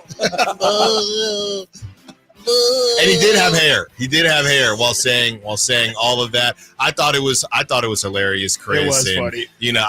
I like the fact that he's leaning into it. The problem is the Hawks just aren't very good. Yeah. So there's just nothing else to do with that. All right, last but not least, let's get into this JJ Redick sound. It ain't all sweet in LA right now, Chris. Your boy D'Lo got benched, and this is what JJ had to say. Not keeping it in-house. Here it is. D'Lo only played 21 minutes tonight. What did you see there? Why did you make the decision in the second half to go away from him? Again, just level of compete, attention to detail. Some of the things I've talked with him about for a couple of weeks, and at times he's been really good with that stuff, and other times, it's just reverting back to certain habits. But it wasn't like a punishment. It just felt like for us to have a chance to win this game, that was the route we wanted to take. D'Lo only. There you have it, Chris. I know we're up against it, but any quick thoughts? You said something in the pre-show. He's kind of contradicting himself there. Yeah, I mean, it's pretty funny to say. No, it's not a punishment. I just felt like if we wanted to win the game, then I was going to have to not play him, essentially. And it's not a punishment to him. It's not really saying anything bad about him. It's just if we play him, we don't stand a chance. And so it's not that I don't like his play. It's just I don't like to play him. Right. If we want to win. All right. We made it. 11:30. Oh, wow. Roundtable. The first of the season. Frankie Cartoscelli, Brenden Nunes. Coming up next. Stiles and Watkins, Sacktown Sports. The quest for ring number 6 happens here on Sacktown Sports 1140.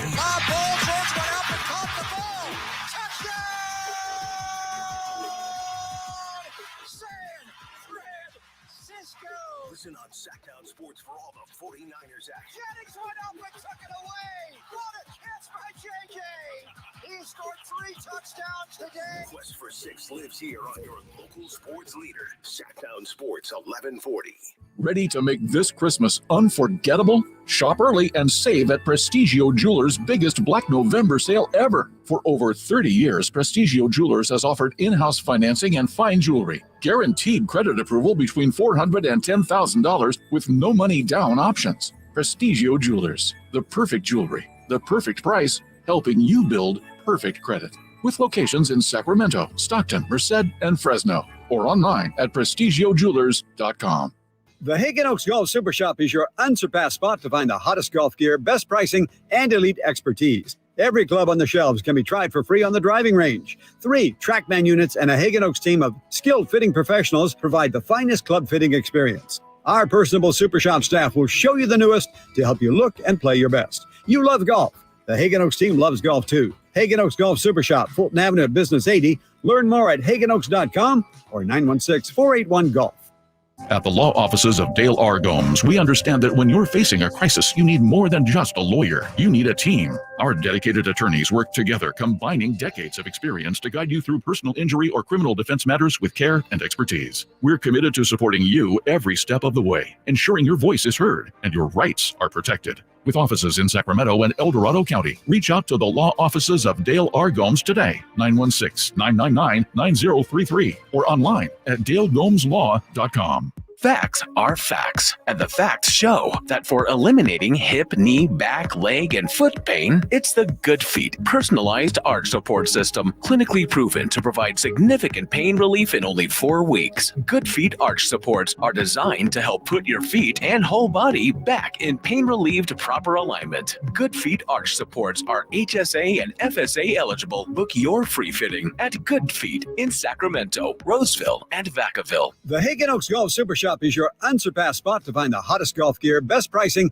and elite expertise. Every club on the shelves can be tried for free on the driving range. 3 TrackMan units and a Hagen Oaks team of skilled fitting professionals provide the finest club fitting experience. Our personable Super Shop staff will show you the newest to help you look and play your best. You love golf. The Hagen Oaks team loves golf too. Hagen Oaks Golf Super Shop, Fulton Avenue at Business 80. Learn more at hagenoaks.com or 916-481-GOLF. Hey, it's Carmichael Dave for American Energy Heating and Air with a question. Have you recently had a technician diagnose your HVAC system and you were a bit surprised at how much it cost? Or did something seem off about their quote? Because at American Energy, they take pride in giving you honest, straightforward solutions to get that system up and running. Have their qualified technicians come out and give you a free second opinion. It's free. You got nothing to lose but some dollars off of that original quote. They're making the uncomfortable comfortable. They've been doing it since 1981, serving the greater Sacramento area. A+ with the Better Business Bureau. That's why they keep having customers coming back for more and more and more. You can call them and set that appointment at 916-520-9990. That's 916-520-9990 or AmericanEnergyAir.com. Call 916-520-9990 now. Tom's Watch Bar, your ultimate sports watching destination for all Kings games, hosted live by Sacktown Sports. With 360-degree viewing, surround sound, premium food and drink, and game day vibes that match being at the game, Tom's Watch Bar is the ultimate game day experience for all Sacramento Kings fans. There's no better time than now to get yourself into a brand new Jeep, because it's Jeep Adventure Days at Sacramento Chrysler Dodge Jeep Ram, offering the best deals in town and a selection other dealers are jealous of. Stop on by. They're just off of Business 80 across from Hagen Oaks Golf Complex. Sacramento Chrysler Dodge Jeep Ram. Increase leads and get more customers. We create tailored digital marketing strategies that deliver results. On your next campaign, aim higher. Go to aimyourdigital.com and get started today. aimyourdigital.com.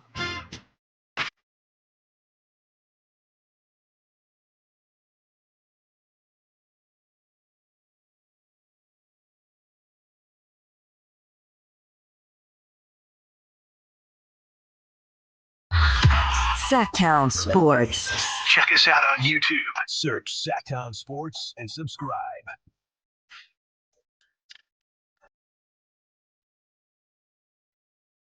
Stiles and Watkins, Nunes and Cartoscelli, and Nunes. The first Kings Roundtable of the ceiling, and boy, oh boy, there is a lot to discuss. Fellas, how you doing? I was saying this is my first time seeing Frankie without a bag over his head since the Yankees lost. I really don't want to start the show like this today. Can we please not start the show like this today? I'm kidding, Frankie Cartoscelli, Brenden Nunes. How are you guys doing? Doing all right. Yeah, nothing too crazy on my end. Probably better than Frankie's been recently, but that's about it. Why do we have to do this every time? Because we don't do it every time. No, because it was the worst World Series, the worst inning of a World Series of all time. I have to I didn't say that forever. You said that. It's like I'm the only New York Yankees fan in Sacramento. You and Jason. I guess so, man. Yeah, but Jason doesn't react. We're very similar, Frankie. Jason's an optimist, and I appreciate that about him. And he always it comes at it with like the nice angle, and I'm always just pessimistic, and I'm a doomsdayer, I think, with a lot of my sports teams. We bring the doom. Boomsdayer. Walked into that one. Yes, yes, you did. Yeah, between the Yankees getting destroyed in the World Series and for some reason being attributed to the Costco guys. It's been a pretty rough start of a season for me outside of the Kings playing pretty well. Yeah, well, look, let's turn that frown upside down, and that's exactly what the Kings did last night for a lot of Kings fans. 122 to 107. I mean, guys, we were both in the post game while Chris was doing his outstanding YouTube post game. Go check that out if you haven't checked it out before for all the home games. But the story of the game was Keegan Murray and Keegan Murray's growth and his development. Let's get to Keegan Murray and then we'll break down DeMar DeRozan. But Keegan Murray was a guy who a lot of the write-ups that we saw, it was, is this going to hurt Keegan Murray's growth and his timeline? I think it might have changed it, but I believe both of you have been in the same category as Chris and I as far as this is what we thought Keegan was going to be. Keegan was never going to boogie on people and be one, people bringing up Jason Tatum and I know the Kawhi Leonard comparison comes out, but this is who we thought Keegan was going to be, and he's going to continue to get better doing these things. I think internally we knew this. National media wasn't really sure what to make of him, but what are your first thoughts on Keegan's development in year 3? Yeah, I mean, I think that looking at what he did in college, I mean, those expectations, I don't think were ever really, I mean, I don't know about personally how you guys feel, but myself, I didn't look at him as a guy that was going to be a slashing scorer type, like a DeMar DeRozan type. It's someone who, in his first year, I think he fit that mold pretty well of being a spot-up shooter, and the defense wasn't really there. Last year took a step forward on the defensive end. I think that anything above that this year would have been a positive. And through 8 games, he's been hitting the glass at a much higher level. I think he's at 7.5, 8 rebounds per game right now, 8.3 rebounds per game, which is crazy to see him post the double doubles to begin the year. Seeing him not shy away from his opportunities to score the basketball, really continue to show growth is a self-creator. Those are things that you look for as a guy who's in his 3rd year and can, the Kings want to build around him. But I think him becoming, like you said, a Tatum or Booker, Brandon Ingram, something like that, I don't look at him really in that regard. I think that what he is right now, I don't think he's reached his ceiling yet, but the type of player that he is, I mean, I think OG Anunoby is someone that we talked about for years, the Kings looking to. Could he be someone that could be maybe not as great as a defender as OG is, but have enough of an offensive bag and be a strong defender? I mean, the rebounds help too, but I think right now you're seeing that Keegan Murray is proving that he's going to deserve that pretty big extension that's coming up for him. He could be a diet Kawhi. I would entertain that. I'm not saying he's going to be Kawhi Leonard, but I could see a diet Kawhi. I mean, Mike Brown yesterday in the post game, somebody asked the question, "Hey, would you play Keegan? Or do you really feel like you can play Keegan 2, 3, and 4?" And Mike Brown, I know he said it. I think it was half jokingly. He said, "We might play him at the 5. The only place we know we're not going to play him is at the 1." So that versatility is crazy. But Brenden, your thoughts, early returns on Mr. Murray? Yeah, I mean, I think, like you mentioned it, they were speaking so glowingly of him yesterday, and even the joking, like, we're not going to play him at the 1. Should he guard Steph Curry sometimes? He kind of does play the 1. He does a little bit of everything. And I think that anything asked, he also seems to pick up. One of the big points of emphasis this offseason was offensive rebounding, and he's the only person where I've actually noticed it. I don't know about you guys. Like, Domantas Sabonis just does that. Sure. That's part of his game. But Keegan's averaging almost 3 offensive rebounds a game, which is ridiculous. And obviously we're still very early.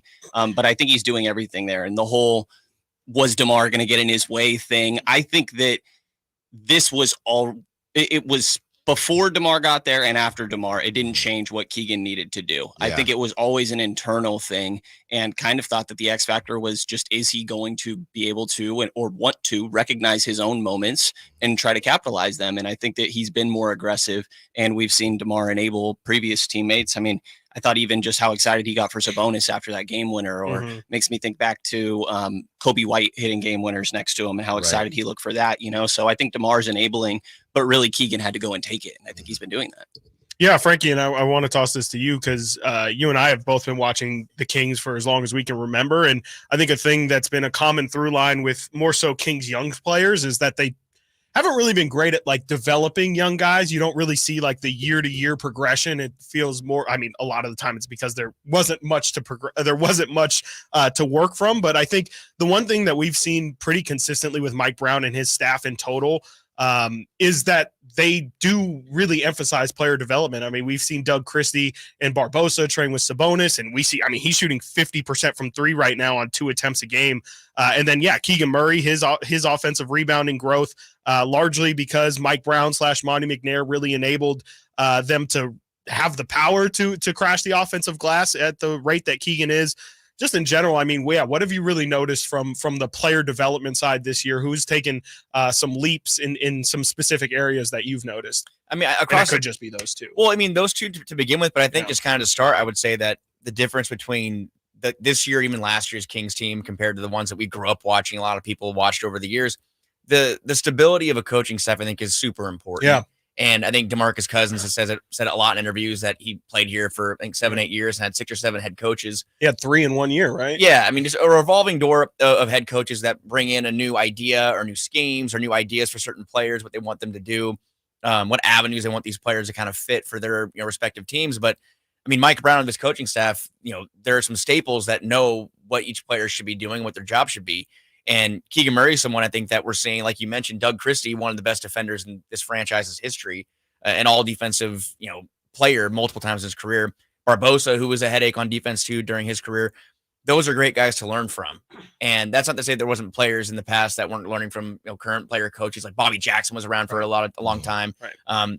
So no knock on them, but the fact that you're playing under a coach in Mike Brown who has won at the highest level. He's been head coach of some of the best players that the game of basketball has ever seen. Period. I mean, seeing the growth there, I don't think it's coincidence. I mean, Keegan Murray, De'Aaron Fox, even working on his jumper. I mean, Luke Laux obviously was working with him a lot more in that regard. But down the line, really, Keon Ellis, someone who was undrafted, and he's worked his way, sure, from his own skill, but also you have to learn and kind of soak in what you get at this level. And we're seeing all these players here, 1 through 6 or 7, they're becoming better basketball players by being a member of the Sacramento Kings. I don't think that's something you could have said 2 years ago. So Keegan is someone I look to as it's exciting, but Mike said it last night, the sky's the limit. I think we are seeing Keegan scratch the surface, and could he become a perennial all-star? I don't know. I'm not sure. I mean, we know how political all-star games can be, and he's nowhere near that close yet. De'Aaron Fox and Domantas Sabonis didn't make it last year, and they were incredible. But he is someone that doesn't look to me like you see players like, not a bust, obviously, but the Josh Jackson types that get drafted, those wings that don't really ever pan out. Keegan Murray, if this was his ceiling right now, he is a player who can play in the NBA for a very long time, and I think he's going to be much, much, much better than that. Early impressions on DeMar's impact, and as positive as we have been so far, is the bench a problem? Let's discuss. Roundtable, Stiles and Watkins, Sacktown Sports. On the move? Got somewhere to be? Take Sacramento Kings basketball with you. The Sacktown Sports app will let you stay connected to your passion. Never miss a moment of Sacramento Kings basketball with the Sacktown Sports app. O'Reilly. Check engine light on? Take the guesswork out of your check engine light with O'Reilly Veriscan. It's free and provides a report with solutions based on over 650 million vehicle scans verified by ASE certified master technicians. And if you need help, we can recommend a shop for you. Ask for O'Reilly Veriscan today. O'Reilly Auto Parts. Mira, Jorge, let's bring the nail gun over here. Jose stands tall atop his sustainable flooring company. Totally. It's renewable and moisture resistant, but we have several green options too. Or we got some beautiful reclaimed oak. But floored by his success, he needs to hire more installers. I need Indeed. Indeed you do. Put our matching platform to work so you can spend less time searching and more time connecting with talented candidates. Visit Indeed.com/credit and get $75 towards your first sponsored job. Terms and conditions apply. Wesley Financial Group is not a law firm. Are you a victim of the timeshare trap and think there's no way out? I'm Chuck McDowell, founder of Wesley Financial Group, the original timeshare cancellation expert. And I'm here to tell you that there is a way out. All you need to do is give my office a call. I will send you a timeshare exit information kit absolutely free, explaining how the timeshare industry works and your options for cancellation. Call Wesley now for your free info kit. Call 800-881-4242. 800-881-4242. Drivers who switch and save with Progressive could save hundreds, which could be life-changing. I mean, you could put that money towards that zero-turn lawnmower you've always wanted. And after using its edge-shaping technology to meticulously sculpt the face of the Mona Lisa into your grass, you'll become the undisputed king of Saturday morning lawn care, leaving your neighbor and sworn enemy Gary to question his place in the delicate neighborhood ecosystem. And it's all because you could save money switching at Progressive.com. Progressive Casualty Insurance Company and Affiliates, not available in all states. Model year-end pricing is back at Folsom Lake Honda, your one-stop Honda shop. During the model year-end event, lower interest rates at Folsom Lake Honda make lower payments. It's no wonder why Folsom Lake Honda is your one-stop Honda shop. Come in today or check out our entire inventory online at FolsomLakeHonda.com. Get an instant cash offer for your trade at FolsomLakeHonda.com. We'll buy your car whether you buy from us or not. Folsom Lake Honda is your one-stop Honda shop. Folsom Lake Honda. Go to FolsomLakeHonda.com. Your one-stop Honda shop. Don't miss Stoney's Rockin' Radio's 17-year anniversary bash this Saturday night with a free tri-tip dinner. That's right, free tri-tip dinner and free late-night biscuits and gravy. So don't miss Stoney's 17-year anniversary bash this Saturday night, plus free dance lessons, sing some karaoke, or ride Stoney's mechanical bull. I'll see you on the dance floor.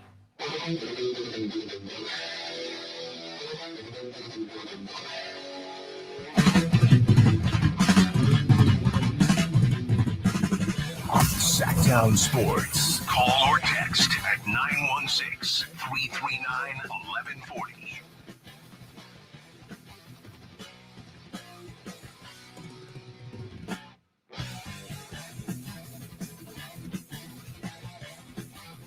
Roundtable or Guitar Hero if you're tuning in right now. This sounds like it would be a hard one. Frankie Cartoscelli, you get down on some Guitar Hero? I'm honestly very good at Guitar Hero. Yeah, that tracks. Before your wrist.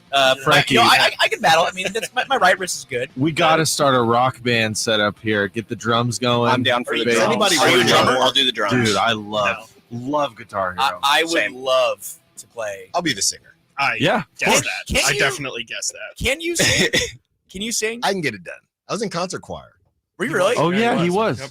He brought him down a whole octave. D1, Temple, Star, baseball, and also Extracurriculars, choir. man. They matter. So take a good look at All right, I'll get an Xbox 360 in here.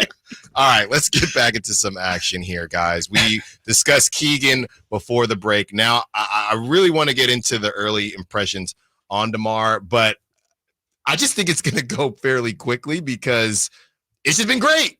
It's just been great. But Brenden, has this exceeded your expectations?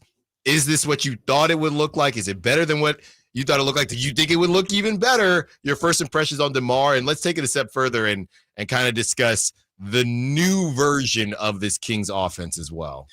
Yeah, I mean, obviously that's going to come with more mid-ranges, but I think that DeMar, you almost see it similar with in Minnesota, where they said Julius Randle actually is going to create even more threes for us, even though obviously he shoots way less than Cat did. I think that DeMar does create more threes for his teammates, but obviously he's going to have that mid-range. I mean, it's just, I just have a lot of moments where I'm like, that's really DeMar DeRozan out there. And because he just casually does whatever he wants. You know, there was that stretch in Toronto where he scored all 8 points in overtime.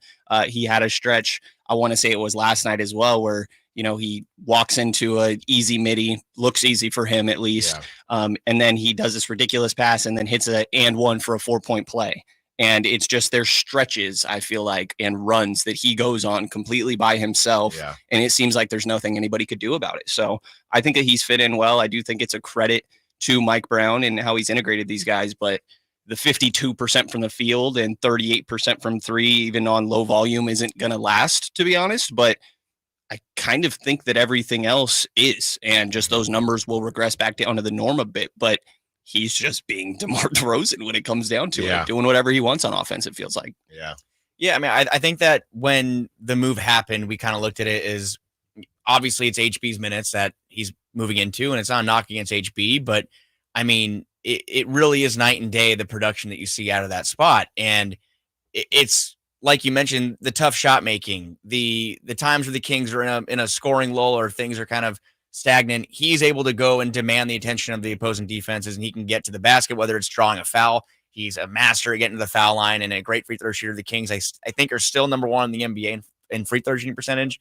And he obviously is a huge reason behind that. He's shooting almost 90% from the free throw line. A merchant. Is he a free throw merchant? Definitely. He is. Dude, Friday with James Harden and DeMar DeRozan is gonna break rims. It might be a 4-hour game.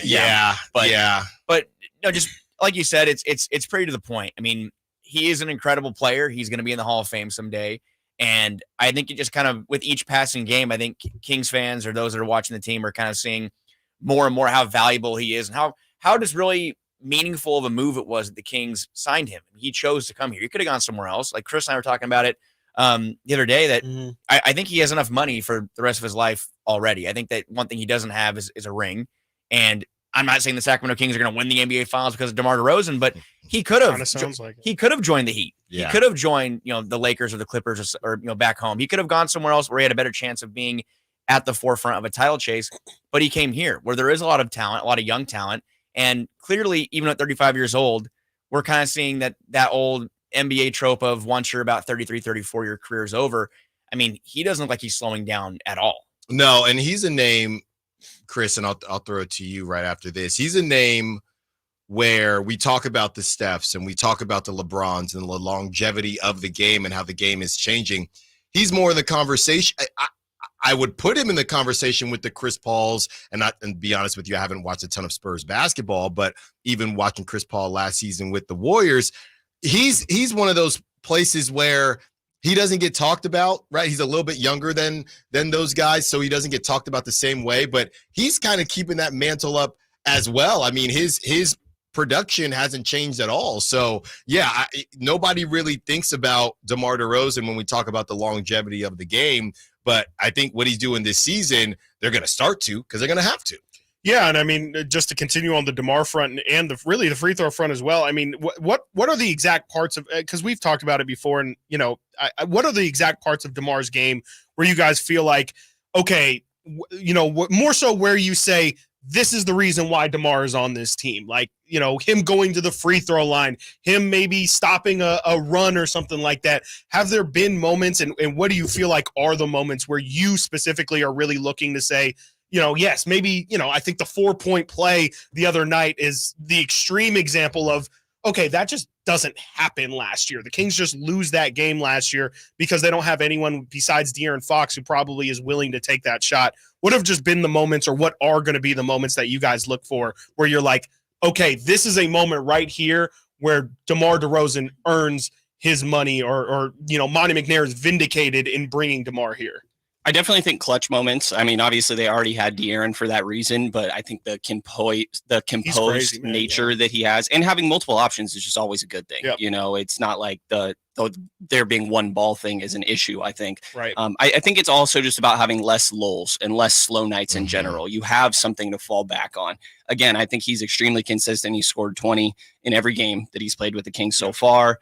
And for however many years in his career as well. This is what he does. And you can survive a slow De'Aaron Fox night more. That night, De'Aaron goes 0 of 11 from 3. They lose the game in overtime. That's an L. They lose in overtime. That was a close game because DeMar DeRozan scored every single point in overtime. Yep. So I think he just keeps them in games, and there should be less moments when you combine him with Keegan, Steph, with Malik and De'Aaron and Domas of slow nights where you're losing to the Pistons, Yeah, the spurts are just a little bit different because obviously De'Aaron, clutch player of the year a couple years ago, but the way De'Aaron does it, it feels more streaky than DeRozan. DeRozan, you just know you can always fall back on it, and if he's missing, I mean, that thing is just it's hitting every part of the rim and it's going out. It just always feels like he's right there. Whereas with De'Aaron, it feels like are we getting De'Aaron on a good night or are we not? With DeMar DeRozan, we have it even on his quote unquote bad nights. They're still pretty darn good. So I think that's a huge part of it. All right, guys, let's switch gears here. I know we've been super positive, but to the other side of it, is the bench a problem? All right. And the bench is the third worst scoring bench in the league. And that sounds like a problem to me. Last night, you look at some of the numbers, and we're going to get into Malik Monk on the other side as well. Malik, 13 points, 1 of 4 from 3-point range. Trey Lyles, 0 points, 11 minutes. He only took one shot, Frankie. look, man, you were in the post game with me. Domantas Sabonis was most excited about playing 33 minutes. He didn't care about anything else. He didn't care about his perfect triple-double. He cared about the fact that they only played 33 minutes. Is this bench a problem? I mean, in the long term, yes. I think if you're looking at it from a one game, like game by game like situation, no. I mean, because the Kings have a very strong starting five and even a strong 6-7. But to your point, it's game 8 of 82, and you hope there's more than that.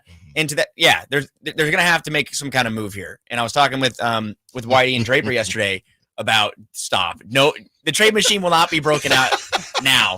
But I think we all can agree that the roster that is currently in play right now, there's going to be something that's different. I don't think it's going to be a drastic starting lineup change. I mean, you never know, but I think shoring up the depth would be an ideal scenario for Mike Brown and Monty McNair to get in a room and kind of come together and say, okay, what can we do to upgrade this roster? Because right now the Kings have 4 players in the top 11 in minutes per game in the NBA right now. No other team has more than 1 player in there. So that's just you're riding these guys. You're just letting them play almost 40 minutes per night. That's not sustainable. So I don't know when that's going to get figured out, but I think early in the season they're winning games, and even the games they're losing, they're not terrible losses. And I think they've combined their 3 losses are by combined 9 points. So they're right there. They just need a little bit more depth, and or they can give your guy Doug McBuckets a little more run. I mean, he's there waiting. Brendan, I'm going to let you answer in a second, but I want to provide some important context. Kings offense, Kings bench is dead last in the NBA in offensive rating, but they are 3rd in the NBA as a bench unit in defensive rating. So, well, I hope you're good at something, because it's exactly not that's scoring, more what I'm saying. It's just yeah. like, yes, they are very bad at offense, but at least they bring something to the table. The bench is bad, and I don't really know what 2 ways about it. Yeah. They don't have much of a bench, but I think that's the reality of, in the background here, we have Philly and Phoenix playing, and I think some older game, but any team that has a big 3 does not have good depth. These teams do not have good depth. And actually the Kings, you go 7-8 deep of really, really good players, but after that, it just falls off a cliff. And I think that is the nature of roster building and how this works in the modern NBA when you have these stars. But what we mentioned with DeMar earlier and how he kind of allows some of these other guys to have off nights, you still have enough optionality within the guys that do play on a night-to-night basis that I think you can survive some lulls. But it's kind of just the reality of this team. These guys are going to play a lot. They have to. When they all play together, it goes really well. Their net rating with their starting group, or if you throw Malik in there, has been great to start this season. I think it's kind of just the reality of this team is that you don't have much depth. It's something that you could try to address at the deadline. But as of right now, that's where we're at. To me, it's really Malik Monk and Keon Ellis are the only 2 guys off the bench. Alex Len, I think, is fine in an okay role. And Trey Lyles just has not been good to start the year. I don't feel like there's really another way to say it. And he's been injured. He started this season, didn't go through training camp and preseason and things like that. So I'm willing to give it a little bit of a pass. But to me, the bench is really just Malik and Keon. Yeah, it's a good shout, Brendan, on this big 3, on the big 3 conversation. And I think we consider the Kings a big 3. A more balanced big 3. So what I did was I looked up the Phoenix Suns, and the last game they played was against a team that it was the Heat. So Kevin Durant played 39 minutes against the Heat, and they battled back and forth. We just saw what the Kings did against the Heat. So then I went back 2 more games to see what the Suns did against the Blazers, because everyone's talking about the Suns are 7-1.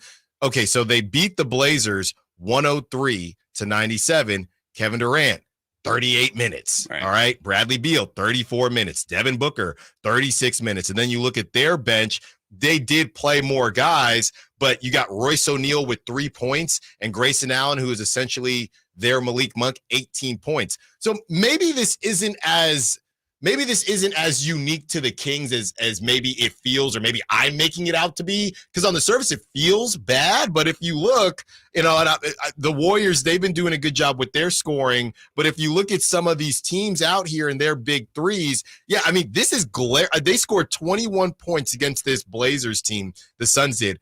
And it was 3 from Royce O'Neal and 18 from Grayson Allen. So maybe that's just how it looked for a lot of these teams. Yeah, I mean, I think that the model of having the big 3, and these are all guys that have all NBA experience and or all-star nods, and I think you'll find that all along the way. But I think, like I mentioned, everyone playing nearly 40 minutes a night is not sustainable. And if they're going to play a whole 82-game season or longer, they got to find some way to mix it in.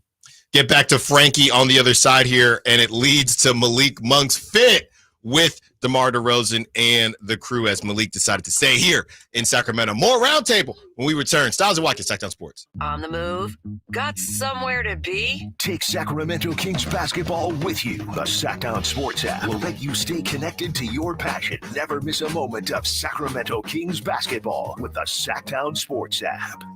This is an announcement to all United States vehicle owners who own a 2003 or newer vehicle with a manufacturer's warranty about to expire, or no warranty coverage at all. With a struggling economy and the cost of living on the rise, Endurance is now offering an affordable, low-cost vehicle coverage plan to the general public. As of today, you could be one of millions of drivers that now may qualify to have your vehicle protected under this coverage and have all future covered auto repairs paid directly to the repair shop for you. You pick your plan. You pick your deductible. You even pick the repair shop. Roadside service, towing, and rental coverage is included. Get your vehicle protected now and save your wallet from costly vehicle repairs. A toll-free number has been established for you to call for your free 5-minute quote and to see if you qualify. The number to call is 800-290-0239. 800-290-0239. Again, that's 800-290-0239. Coverage, deductibles, and claims may vary. For details, go to endurancewarranty.com.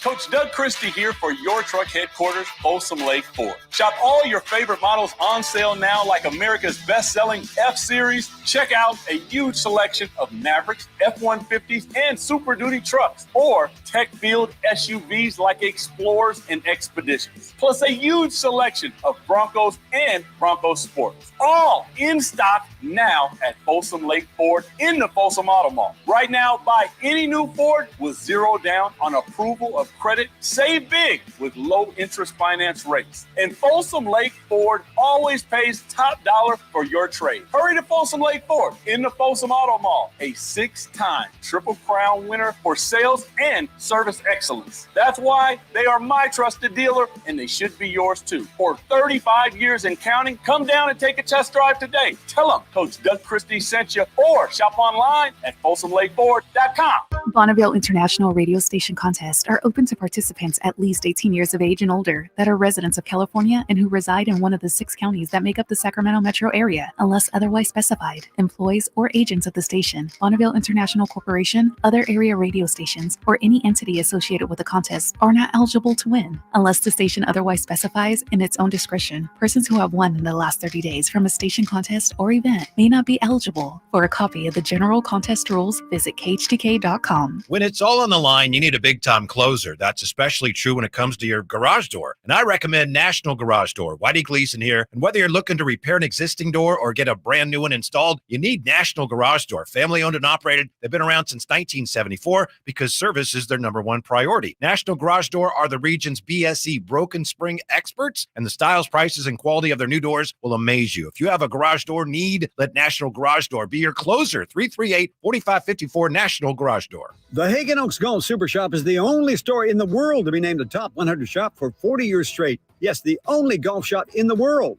Hagen Oaks Golf Super Shop is your unsurpassed spot to find the hottest golf gear, best pricing, and elite expertise. Try any club on the shelf on the driving range for free and let our staff show you everything you need to look and play better. You love golf. The Hagen Oaks team loves golf too.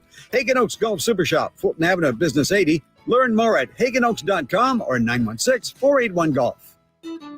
Don't you deserve healthcare you can count on? Well, you can count on United Healthcare with Medicare plans that fit your life today and as your needs change tomorrow. You can enjoy reliable coverage and low out-of-pocket costs with a Medicare Advantage plan from United Healthcare. United Healthcare Medicare Advantage plans, made for California, trusted everywhere. The Medicare annual enrollment period ends December 7th, so go to uhc.com/Medicare today. KHTK HD1 Sacramento, KYMX HD3 Sacramento. Your home for Kings basketball for over 25 seasons. Hammer time from down by the league. From the Power Business Technology Toshiba Studios. Sacktown Sports, 1140.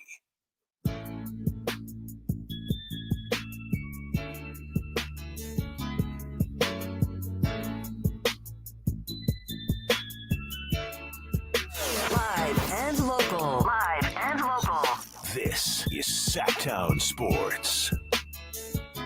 going to start with Frankie Cartoscelli here. Are we staying on the negative stuff? No! They've won 5 of 6. That's right. Oh, the bench is bad. The bench is bad. Is it good? They won 5 of 6. Yeah. You need to chill out. Stiles and Watkins, Sacktown Sports. I really can't do it anymore. I can't. Mm-hmm. Frankie's the one bringing the boom, not me. All right, Stiles and Watkins, Kings Roundtable. This question is from Nick, not me. Okay.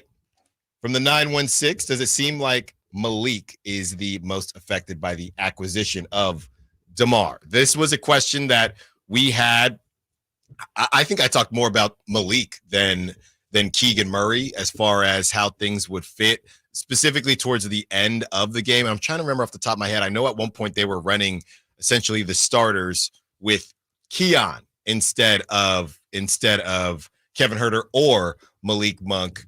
Just with the whole there's only one basketball conversation, I wouldn't say are you worried about Malik Monk yet, but does it seem like it's taken him a little bit to kind of find his way? Yeah, I mean, it's the early excuse is always there, right? But also the fact that this is a very new look offense that is taking the ball out of everyone's hands a little bit more because DeMar DeRozan is a lot more ball dominant. I mean, again, you're filling those Harrison Barnes minutes, who I can't remember any time Harrison Barnes was the focal point of the offense. Yeah. I mean, DeMar DeRozan's bringing the ball down in certain sets. He's getting the ball at the top of the key. He's working on the sideline. Like he's really kind of the orchestrator of the offense at this point, along with Domantas Sabonis. De'Aaron Fox has his moments, but Malik's kind of had to take a step back there. Now, Malik's going to have his moments. He's going to have his nights where he's a microwave scoring 25, 30 points. But I think that we could see his assist numbers dip a little bit. Last year, it was a career high 5 per game. Mm-hmm. It was really him or Fox last year. You know, Sabonis obviously doing what he does. But from the guards or from anyone that was not Domantas Sabonis or De'Aaron Fox, it was Malik Monk.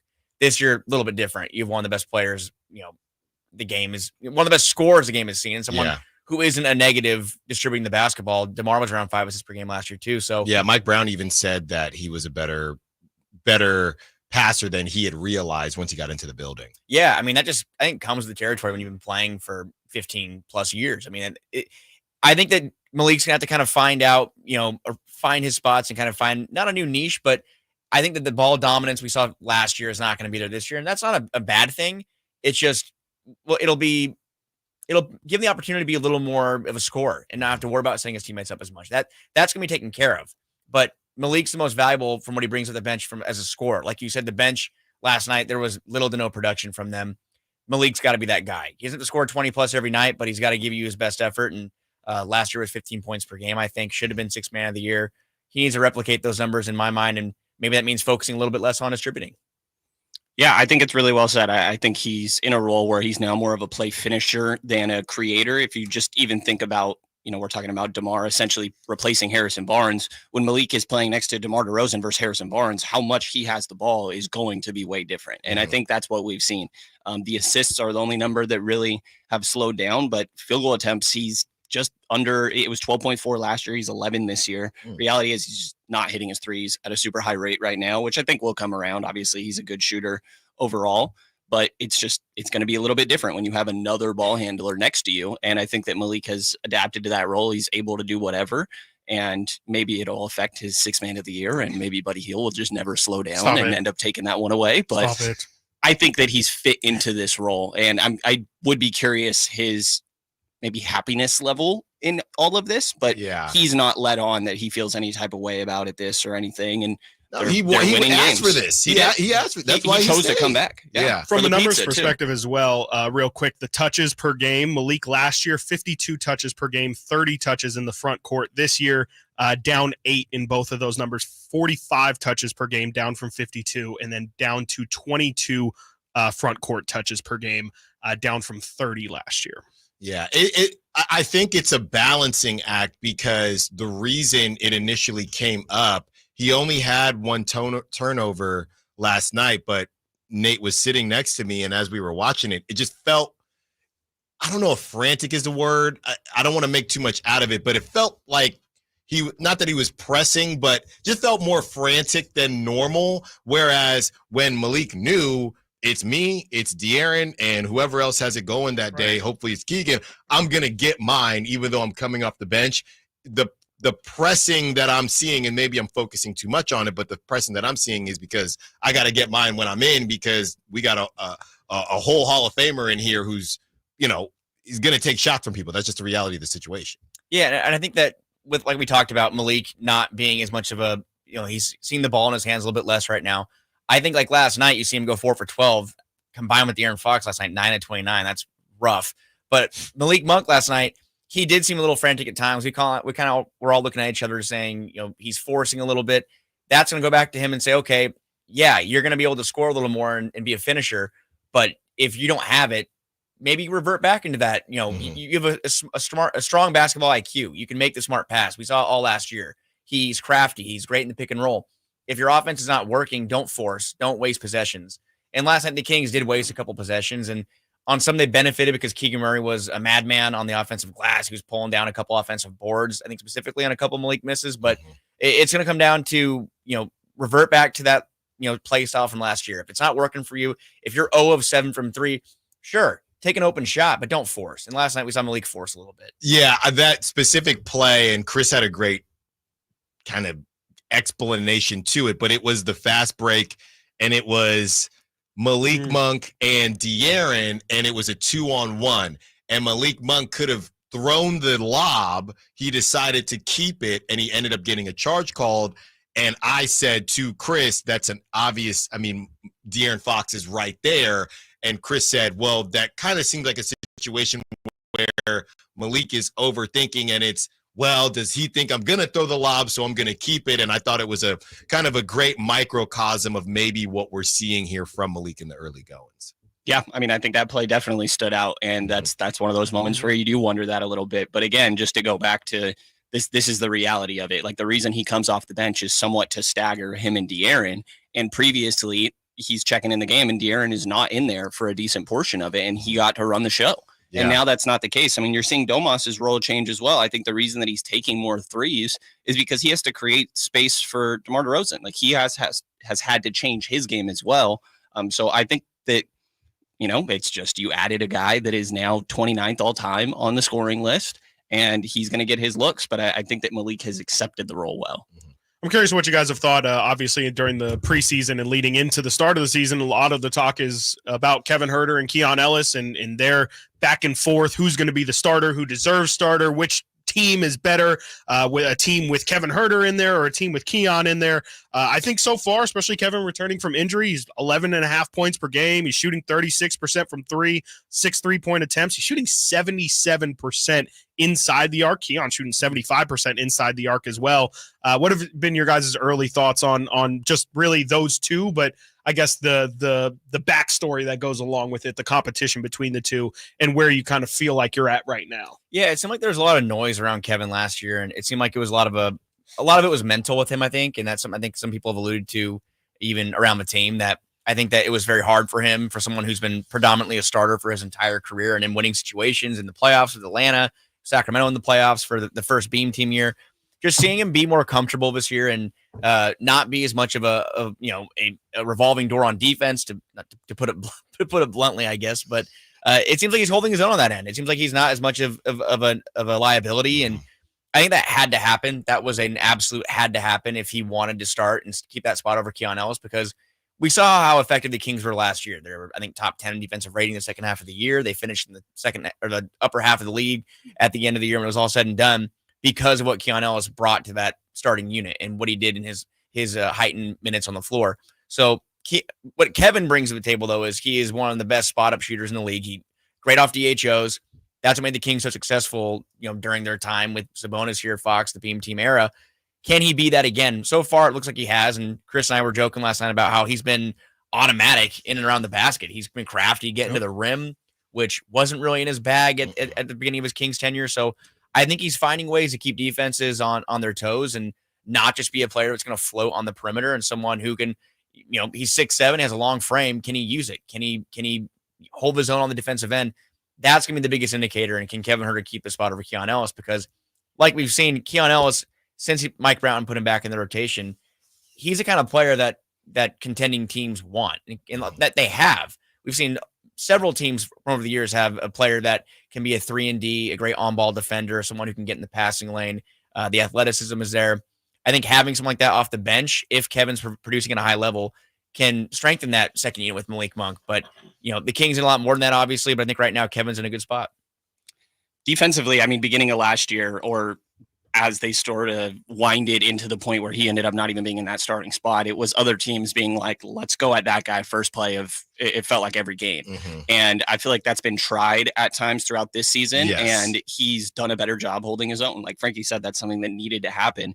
I think the inside the arc finishing that you guys highlighted definitely stands out to me, because previously he was like a mid-range guy if it wasn't a 3, and now he's getting to the basket more and still finding ways to convert there. So I think he's been great. I think one of the more underrated aspects about him is the pace that he brings both in the full court and the half court for the Kings. And obviously the spacing is what they need, but it probably was mental a lot of last year. And, same thing we could say for the free throws. I'm sure they love that they're not getting asked about it. And I'm sure that Kevin loves that he's not getting asked like, hey, what's going on? Yeah, and Kevin Huerter, to me, he was choosing his spots, right? I mean, I think it's very specific who he's going to be able to do what he did last night against. But I do think it's a conversation of, you got a second-year player and Grady Dick on you. This is somebody that you can show him a couple things. So go out there and do it, and that's what he did. And I don't think Kevin was really thinking like that last season. And maybe it is because of that. Maybe it's almost an enlightening to these guys having DeMar DeRozan. You can do more than shoot threes. You're allowed to do that, okay? So if there's somebody guarding you and you on that muscle milk and he's not, do what you got to do, Kevin, and that's what he did last night. All right, one more segment with the guys. This Kings Roundtable, Brenden Nunes, Frankie Cartoscelli. We take a trip around the NBA, get their thoughts on the hot starts from the former Kings players, specifically one, if I might add, and we close up the initial thoughts on the start of the season for the Sacramento Kings. Stiles Watkins, Sacktown Sports. Subscribe to Sacktown Sports on YouTube and watch the Carmichael Dave Show with Jason Ross, Stiles Watkins, and the Drive Guys. Live Monday through Friday from 6 to 6. Plus view archive shows and exclusive content. Subscribe at youtube.com/Sacktown Sports.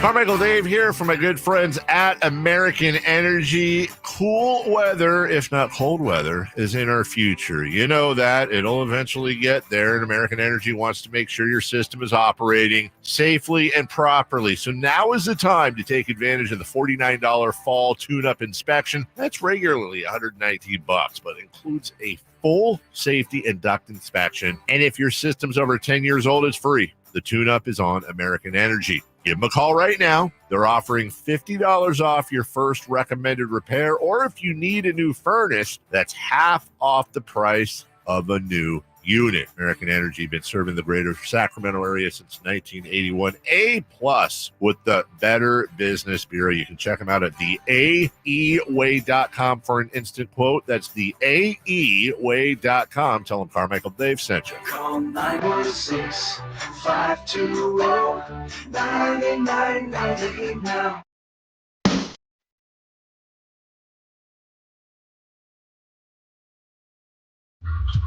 Sacktown Sports. Check us out on YouTube. Search Sacktown Sports and subscribe. This is what everybody thinks I'm doing at these roundtables. Misery business. Dude, I say one thing. Oh, yeah, I love Paramore. Do you? Sort of stuff.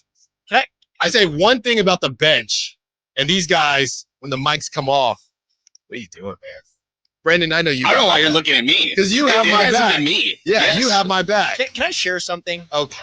Paramore's on. Sure. It reminds me and my wonderful wife, my sister and her boyfriend. wife. We were I've watching. heard you use that term yet. It's crazy. It's still getting used to it. Yeah, that thing's shiny too. It is. Nation. We were watching over. We're watching over the Twilight movies. Okay. I've never seen them. Uh-huh. They're horrible. Not great. Is there a lot of Paramore in those? Yeah. There is. I think there's a soundtrack. It's nostalgic.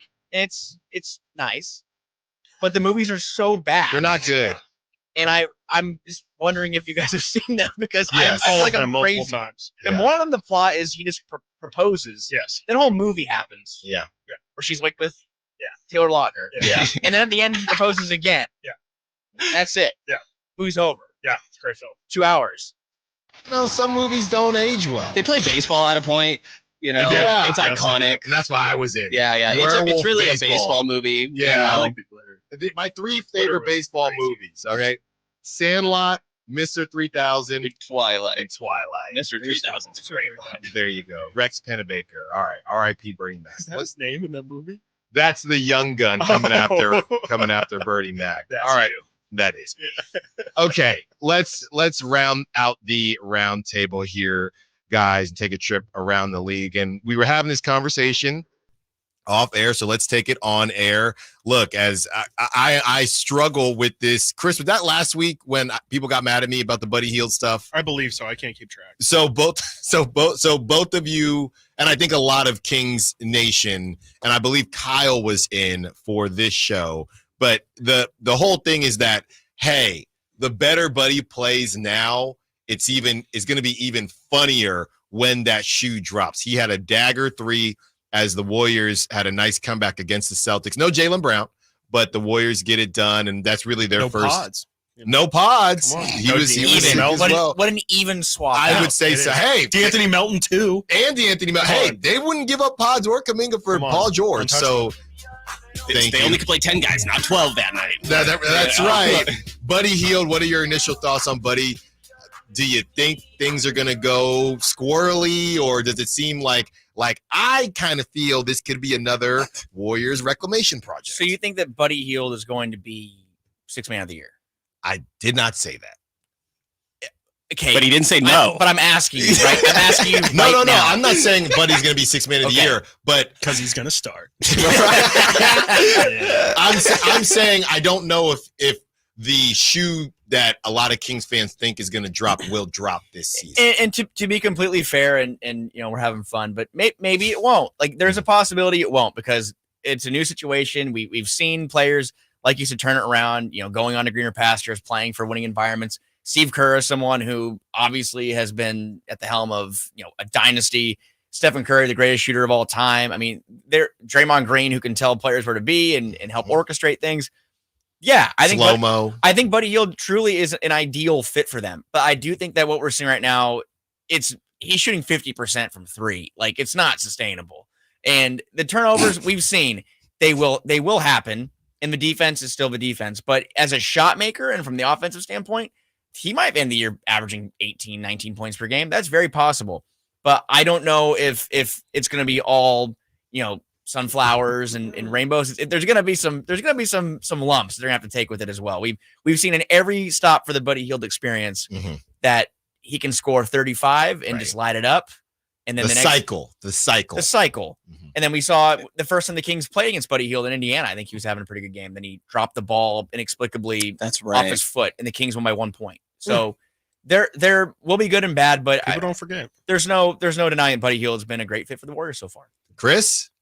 My thoughts are well documented. I want to hear what Brenden has to say. I mean, I think that we probably agree. I think this is slowing down for sure. I think that we are, until it is proven that this cycle is not just going to happen again. I choose to believe it's going to be honest. We saw it happen pretty quickly in Indiana. I do think that he will have he averaged 12 points last year. Like, he's going to be higher than that. Obviously, I do think that the player movement and obviously elite shooting that he has fits well with the Warriors, but they're also big on ball movement, and he has moments he's not the greatest at that. Like, it's not a coincidence that everybody mentions dribbling the ball off your foot when we talk about Buddy Hield, which I think kind of says a lot about a guy. Sorry to be mean. And so I think that Draymond Green is going to have a moment. One of the smartest players that there is. He's probably going to have a moment where he yells at Buddy for doing something crazy, you know? And it's like, how does Buddy respond to that? I'm sorry to laugh. That's going to be crazy when that happens. It's going to happen. Honestly, what I think it is right now is that if you really boil, and I know that the bench has played really well for the Warriors, but if you look at how some of these games have gone, it's been Buddy who's kind of led the charge. So right now, to your point, Brenden, there's no point in him passing it because nobody else is hitting. If Buddy cools off, it's strength in numbers until the numbers don't have strength, right? And I think right now, Buddy's kind of leading it, and all he has to do is shoot. if Buddy gets cold, I think we're going to see that maybe they might not. I think that defense is going to travel. I think that defense is going to track, but I think I'm not necessarily convinced offensively that the Warriors are the juggernaut that they look like right now. Okay, no more Warriors before I get in trouble. Suns 7-1. Are we digging it? I just read off some numbers about their usage. I know Chris, again, well documented. Devin Booker, who's not older, but Kevin Durant, who is. Both of them doing the Team USA thing. They never really had an off season. Do we think the Suns are not gonna be 81-1, but do we see the Suns getting Tyus Jones being in that top 3 conversation throughout the season?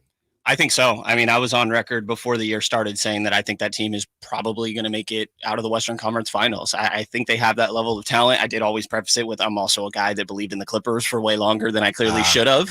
And sometimes which era of the Clippers? Lob City or no, this like Kawhi this PG.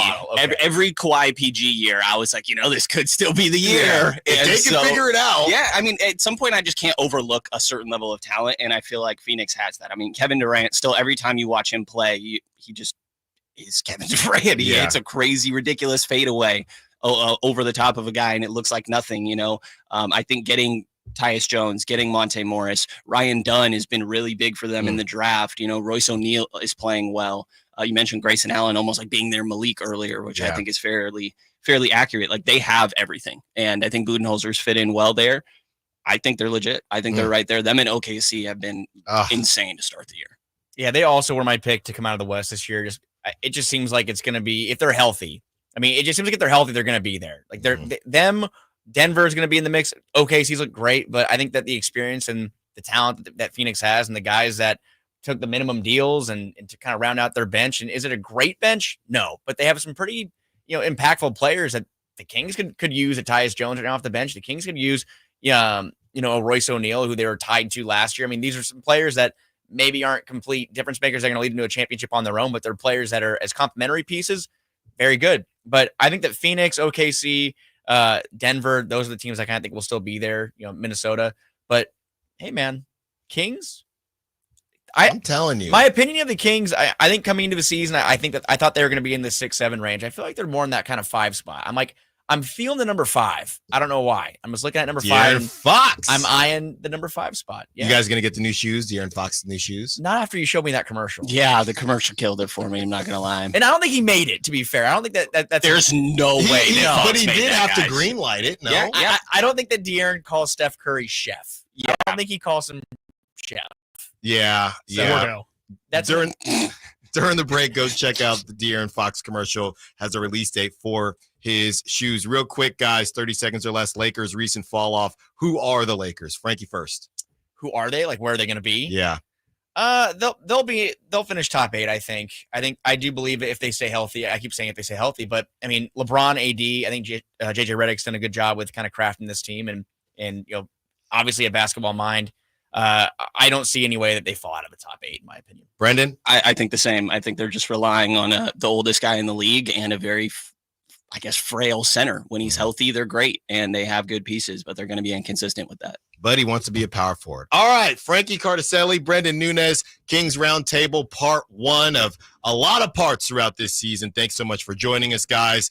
We will talk to you soon. On the other side, we get into some Niners. Debo, on his pneumonia situation, also thought he might be traded. And The Athletic gives the Niners a grade at the trade deadline. We'll tell you what it is when we return. Stiles Watkins, Sacramento Sports. De'Aaron Fox plays here. Stolen by Fox. Breakaway coming up for De'Aaron. And a simple, casual spike with the left hand. The Kings lead by 3. Sactown Sports is your proud home of the Sacramento Kings. It's Capital Casino, Sacramento's #1 poker room. And guess what? Primetime football is back. Capital Casino is giving away $500 per game in high hand bonuses for every Sunday, Monday, and Thursday night primetime game. As always, offering the best food, the best service, and the best action with the most variety of games in the region, conveniently located in downtown Sacramento. So check them out, Capital Casino, and always remember to gamble responsibly. 1-800-GAMBLER. Black Friday is on its way at Fasteners Inc. Tool Outlet, and there's no better place to shop for all your power tools. Low price Makita Bear tools starting at $89, Makita batteries starting at just $49, and many more of the year's hottest deals. November 25th through December 2nd. That's right, one whole week of crazy deals on power tools. So don't forget, our Black Friday sale will be November 25th through December 2nd. Check us out at 6701 Power Inn Road or online at fastenersinc.net. At Fisher Investments, we may seem like other money managers, but we're different. Are you really that different than the rest of us? We are. As a fiduciary, we always focus on what's best for our clients. What services do you offer besides investing? We have a team of specialists in financial planning, estate planning, and more. Your clients rely on you for all that? Yes, we ensure clients receive unparalleled service at every step of the relationship. Okay, but you still sell commission-based products, right? No, because we believe that's a conflict of interest. We prioritize service over sales goals. So then how do your fees work? We have a simple and transparent fee that's a percentage of our clients' portfolios. So we do better when our clients do better. Wow, we're more different than I thought. At Fisher Investments, we're clearly different. Learn more at fisherinvestments.com. Investing in securities involves the risk of loss. Get in zone, AutoZone. Welcome to AutoZone. What are you working on today? Sounds like wipers. If your wipers are streaking, skipping, chattering, or even worse, loud, you need to visit AutoZone and get some fresh new blades. We've got basic wipers to get you back on the road, as well as premium blades from Bosch and Rain-X. So if you're hearing this, just head to your nearest AutoZone or AutoZone.com. Get in zone, AutoZone. Lowe's knows you want to get even more value for the holiday. That's why as a MyLowe's Rewards member, you get new member deals on holiday decor, tools, and more. And you earn points when you shop. More points equal more rewards to help you save on holiday and more. Not a member? Join for free today at Lowe's.com/MyLowe's Because Lowe's knows deals. Program subject to terms and conditions. Points are awarded on eligible purchases. See Lowe's.com/terms for full details. Subject to change. The holidays are always a great time to get together with family and friends, but nothing beats the thrill of Stockton Honda's deals. During Happy Honda Days, find the perfect ride in person or online. With over 400 new Hondas ready to go, now is the time to buy at Northern California's #1 Honda dealer, Stockton Honda. Anytime, anywhere, it's all here. StocktonHonda.com. Number one claims based on 2023 total new and Honda certified pre-owned vehicle car sales from American Honda Motor Company. Sold on report. O'Reilly. Check engine light on? Take the guesswork out of your check engine light with O'Reilly Veriscan.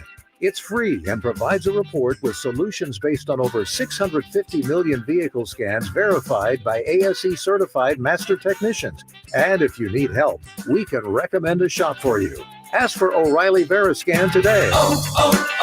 O'Reilly Auto Parts.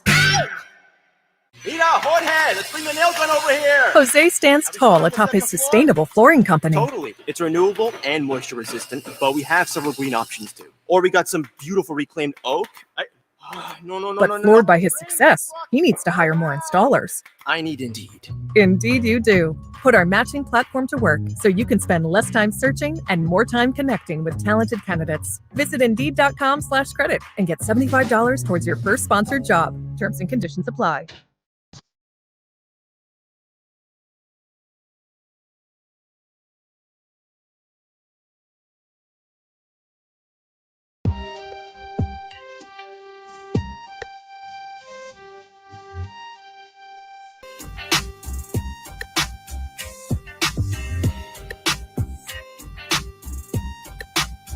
Sacktown Sports. Call or text at 916-339-1140. Great stuff from Frankie and Brenden, as always.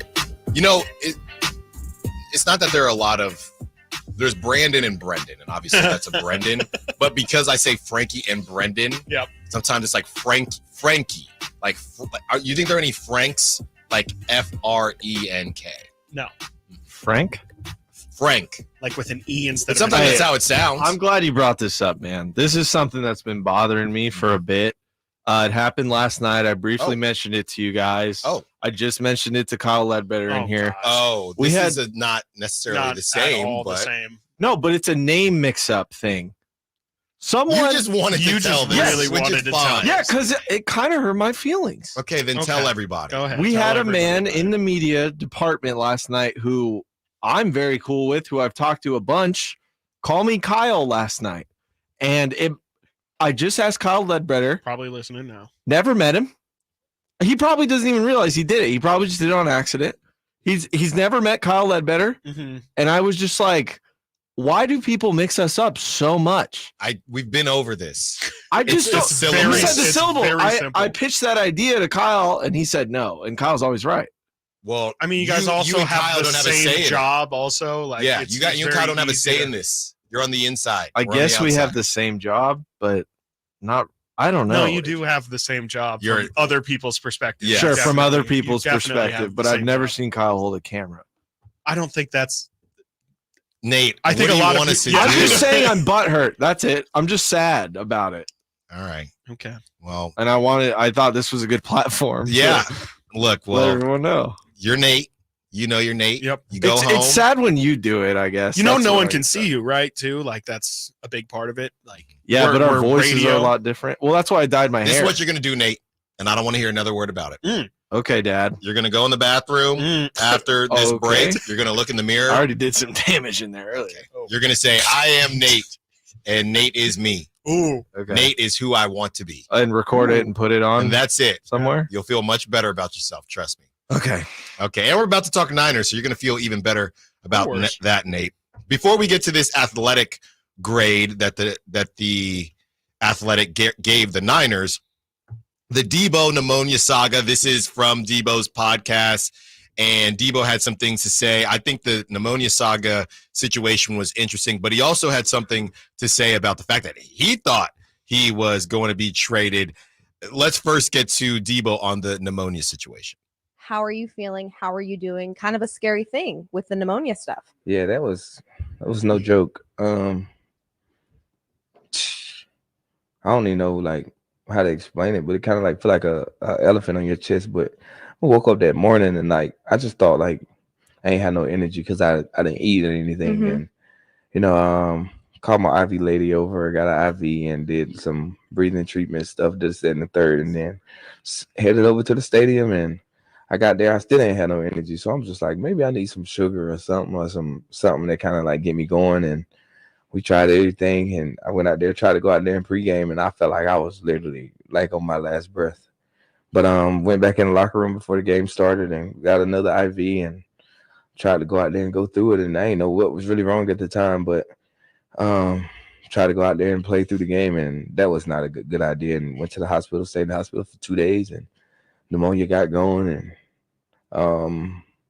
went out there to practice the next week and had a game against the Cowboys. And now, yeah, you're back like you never left. But pneumonia is very scary. Nah, for sure. And did you truly have to just make that game time decision mid-game? Like, I cannot keep going. Nah, one more play, I probably would have fell out there. Like one more play, I probably would have. Nah.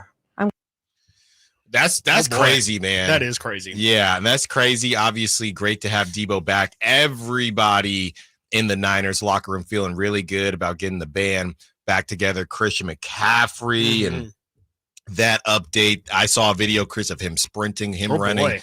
It really seems like he's going to be ready. But let's also get to Debo. This one hits to me because, like I said, past life, in the tech world, there's stuff that you're supposed to do as a manager and things that you're not supposed to do. And I believe it's John Lynch who does something that you're really just not supposed to do in a situation like this. Here it is. But they have a little funny situation happen earlier.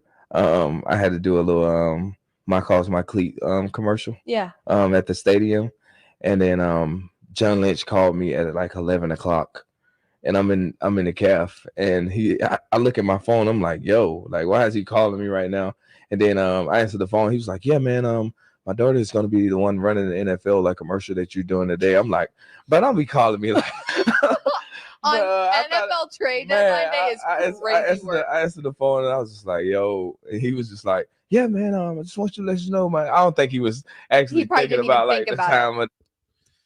I mean, Deebo Samuel is a guy who's been thrown into so many trade situations that I could only imagine how he was feeling. And we were just talking about this, Chris, and what I was alluding to. When you're a people manager of whatever capacity, you are told when you get the HR training, they tell you, hey, when you're reaching, whether it's good news or bad news, when you're reaching out to someone, one of your direct reports, you always tell them initially, hey, need to have a quick chat. It's about X or it's about Y, because especially in this day and age, you never know what's going on. So I don't know, maybe there could have been a text, a text beforehand to let them know. So, because I'm only imagining Deebo with the situation with Ricky Pearsall now looking at least halfway decent, that he's just now starting out. You got Ricky Pearsall, obviously Brandon Ayuk coming back next season. Really, we talked about it, Chris. The whole idea of getting Ricky was that the Deebo, and this is I guess a separate conversation, that Deebo could possibly be on the outs after this was the whole last dance season, that Deebo would be on the outs. So maybe Deebo's thinking, I've already heard about this. Maybe they're just getting to it a little bit earlier so they can get something back for it, a offensive lineman, somebody like that. So I can only imagine how Deebo felt. My heart would be on the floor. I would just, you would just assume. And, you probably feel like, dang, man, like we just about to get Christian back. Like, obviously it sucks that Ayuk's out, but you're like, these touches are probably about to go to me. Right. And then you get this phone call on the day of. And I mean, that's got to be GM 101 right there for John Lynch. He's got to know to like you said, just a simple text. Hey, man, I'm gonna call you later. It's just about the commercial. Right. Just something to set him at ease. That's a great story, and hopefully, Deebo can stay with this team. I think I do wonder how much Ayuk's injury does maybe change the course of, like you said. I mean, it has felt like really as early as late, I guess, as last offseason, even not this past offseason, but the offseason before that. I was starting to hear, okay, as we know, the Niners have a very delicate financial situation. You're probably going to have to pick between one of Brandon Ayuk or Deebo. And, I do wonder if that maybe situation has changed, because you're not going to have Brandon Ayuk presumably for the start of next season. Are you maybe more willing to pursue Deebo for a long-term standpoint? I don't know. I mean, I think it's interesting how much they're going to maybe lean into Deebo in the passing game, or maybe even see him still in the run game. But I think the usage of Deebo Samuel the rest of this season is really going to be something to monitor, just from a, honestly, if they give him the ball a ton, it might signify that they are planning to move on from him, almost as a, hey, let's get every little ounce of what we can get out from him. And then, honestly, we'll send him off after we pretty much run him into the ground. It's kind of it is funny how it always happens. Obviously, you'd want Brandon Ayuk out there because you're paying him like an elite receiver. But if you were planning on moving on from Deebo Samuel, this is a perfect good dress rehearsal. Yes, a little tryout for people to see what they got. But if we bring it back to this season in particular, this is Deebo, Ayuk. We got Christian back. We got JJ back. Two of our main guys that we needed to come back. It's all hands on deck right now. Like we said, the vibes definitely feeling good around the San Francisco 49ers. They are, Chris, I believe 6-point favorites against the Buccaneers. And I know the Bucs still they hung tough against the Chiefs, but that's also how the Chiefs play. Yeah, right. Exactly. The Chiefs are going to let you hang around and give you hope, and then you're going to lose a coin toss, and Patrick Mahomes is just going to march down the field. So there's definitely an opportunity for the Niners to get back on the right track and really turn this thing around, and we will have more about that turnaround when we return, and the return of Christian McCaffrey. Richard Sherman has some words on Christian McCaffrey's availability this Sunday. Stiles and Watkins, Sacktown Sports. Trying to find out where to catch your favorite team's games? Are you a fan of the Kings, Niners, and the NFL? Well, Sacktown Sports has you covered. Touchdown! San Francisco! It's all on his shoulders. Cox rocks. He fires for the win. He's got the triple. Catch all your Kings, Niners, and NFL games all year long on Sacktown Sports and SacktownSports.com. Facts are facts, and the facts show that for eliminating hip, knee, back, leg, and foot pain, it's the Good Feet personalized arch support system, clinically proven to provide significant pain relief in only 4 weeks. Good Feet arch supports are designed to help put your feet and whole body back in pain-relieved proper alignment. Good Feet arch supports are HSA and FSA eligible. Book your free fitting at Good Feet in Sacramento, Roseville, and Vacaville. Hey, this is Greg Pop-Up. Are you working through a major insurance claim? SunPoint Public Adjusters can help. SunPoint prepares, presents, and negotiates your claim with the insurance company, working only for you, making sure you get everything you're entitled to, not what just some adjuster working for an insurance company thinks you should get. Call SunPoint today at 888-247-7865 or contact us at sunpoint.us. SunPoint Public Adjusters, the gold standard in public adjusting. License number 2N14884. Ready to make this Christmas unforgettable? Shop early and save at Prestigio Jewelers' biggest Black November sale ever. For over 30 years, Prestigio Jewelers has offered in-house financing and fine jewelry. Guaranteed credit approval between $400 and $10,000 with no money down options. Prestigio Jewelers, the perfect jewelry, the perfect price, helping you build perfect credit. With locations in Sacramento, Stockton, Merced, and Fresno, or online at prestigiojewelers.com. Did you know that replacing garage doors is the biggest return on investment homeowners can get on improvements? Jason Ross here, and let me tell you about the Overhead Door Company of Sacramento, a family-owned and operated company with third-generation owners that's been in business for 71 years right here in Sacramento. With new garage doors from Overhead Door Company of Sacramento, you'll not only get the wow factor, but you'll also know that you're working with a well-respected and proven company. Residential and commercial, brand new garage doors, or repairs to existing doors, they do it all. Take advantage of their free at-home estimates on new garage doors or check out the showroom with no appointment needed. And while you're at it, mention me, Jason Ross, or Sacktown Sports and receive $100 off a new garage door paired with a new garage door opener. Check out their website at ohdsac.com or call them at 916-421-3747. Overhead Door Company of Sacramento, the genuine, the original overhead door. Always look for the red ribbon logo. Black Friday savings on now on the all-new 2025 Silverado at Maida Chevy. With $8,000 off MSRP after rebates, every new 2025 half-ton LT, RST, LTZ, and High Country in stock at Maida Chevy. Maida Chevy has one of the largest selections of new 2025 Silverados in the Sacramento area. $8,000 off new 2025 Silverado at Maida Chevy. Now that's big, huge. MaidaChevy.com. Together, let's drive. Not available with special financing, leasing, and other offers. Ends 12/1/24. Source internet search 11/2/24. Don't miss Stoney's Rockin' Radio's 17-year anniversary bash this Saturday night with a free tri-tip dinner. That's right, free tri-tip dinner and free late-night biscuits and gravy. So don't miss Stoney's 17-year anniversary bash this Saturday night, plus free dance lessons, sing some karaoke, or ride Stoney's mechanical ball. I'll see you on the dance floor. The NFL's leading rusher plays here. The handoff to McCaffrey, walks in the end zone. Handoff to McCaffrey, takes it right out of the goal line. He does his thing again. McCaffrey goes in motion right. Backwards pass led by Juszczyk. A block there. Hurdles a man. 10-5. Touchdown! CMC! You can hear all of Christian McCaffrey's touchdowns on your home for 49ers football. Sacktown Sports. Powered engines running like new? Staples' proprietary formulas are proven by third-party testing to outperform the competition in keeping fuel fresh, preventing corrosion, and cleaning the entire fuel system. With Stable, you can have confidence you are doing the right thing for your engine's long-term health. Just pour into your gas can or fuel tank, then top off with fresh fuel. At every fill-up or when you store, start with Stable. Available where fuel additives are sold. The holidays are here at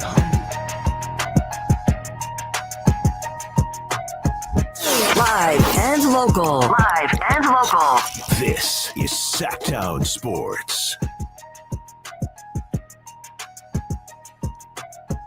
Stanford man, he was a Seahawk, but you wouldn't know it. Most would remember him as a San Francisco 49er. You know, I'm just giving Richard Sherman a hard time, as I always do. Richard Sherman on his podcast, Chris. This is going around as the newest Christian McCaffrey update. This is what he had to say about the star running back. Yeah, I mean, I heard it from the horse's mouth. He feels really good, and he felt like he could have probably played last week, but they wanted to be overly cautious and just give him more weeks of practice and more time to really work that thing out and feel comfortable and feel confident, and he does. Nothing's like game reps, and until he gets out there in a game and is able to cut and get the adrenaline going and feel himself throughout a ball game, he's still going to have to knock the rust off just in game, football is a really fast game, a really violent game. Very few people can come in and just say, hey, I'm putting on pads and I'm going to be the player I was when I was offensive player of the year, first game into the season. Everybody else is 9 games in. They've got their hits. They got their soreness. They got the speed of the game. They're in rhythm. He has to find a way to get in rhythm, but I think all signs point to him playing and likely probably playing a significant role in this game. A significant role. We talked about, what was that, guys? Did we say percent or we said 60 snaps? I said percent of the snaps. Yeah, 60%. I was at 60%. I think you guys thought that was a little high, right? Initially, not anymore. Not based on what all of them. Yeah. I said all of them. Yeah, I said under. And based on what Psycho Shanahan. I wouldn't doubt that either, honestly. What Richard Sherman is saying, and he's locked in, very locked in, significant role. That's what he's saying with Christian McCaffrey. Yeah. Oh, they might have different times. Actually. Yeah, but still, And then for him to say, I think the kicker is and Chris, you kind of chuckled at this, that he could have played last week.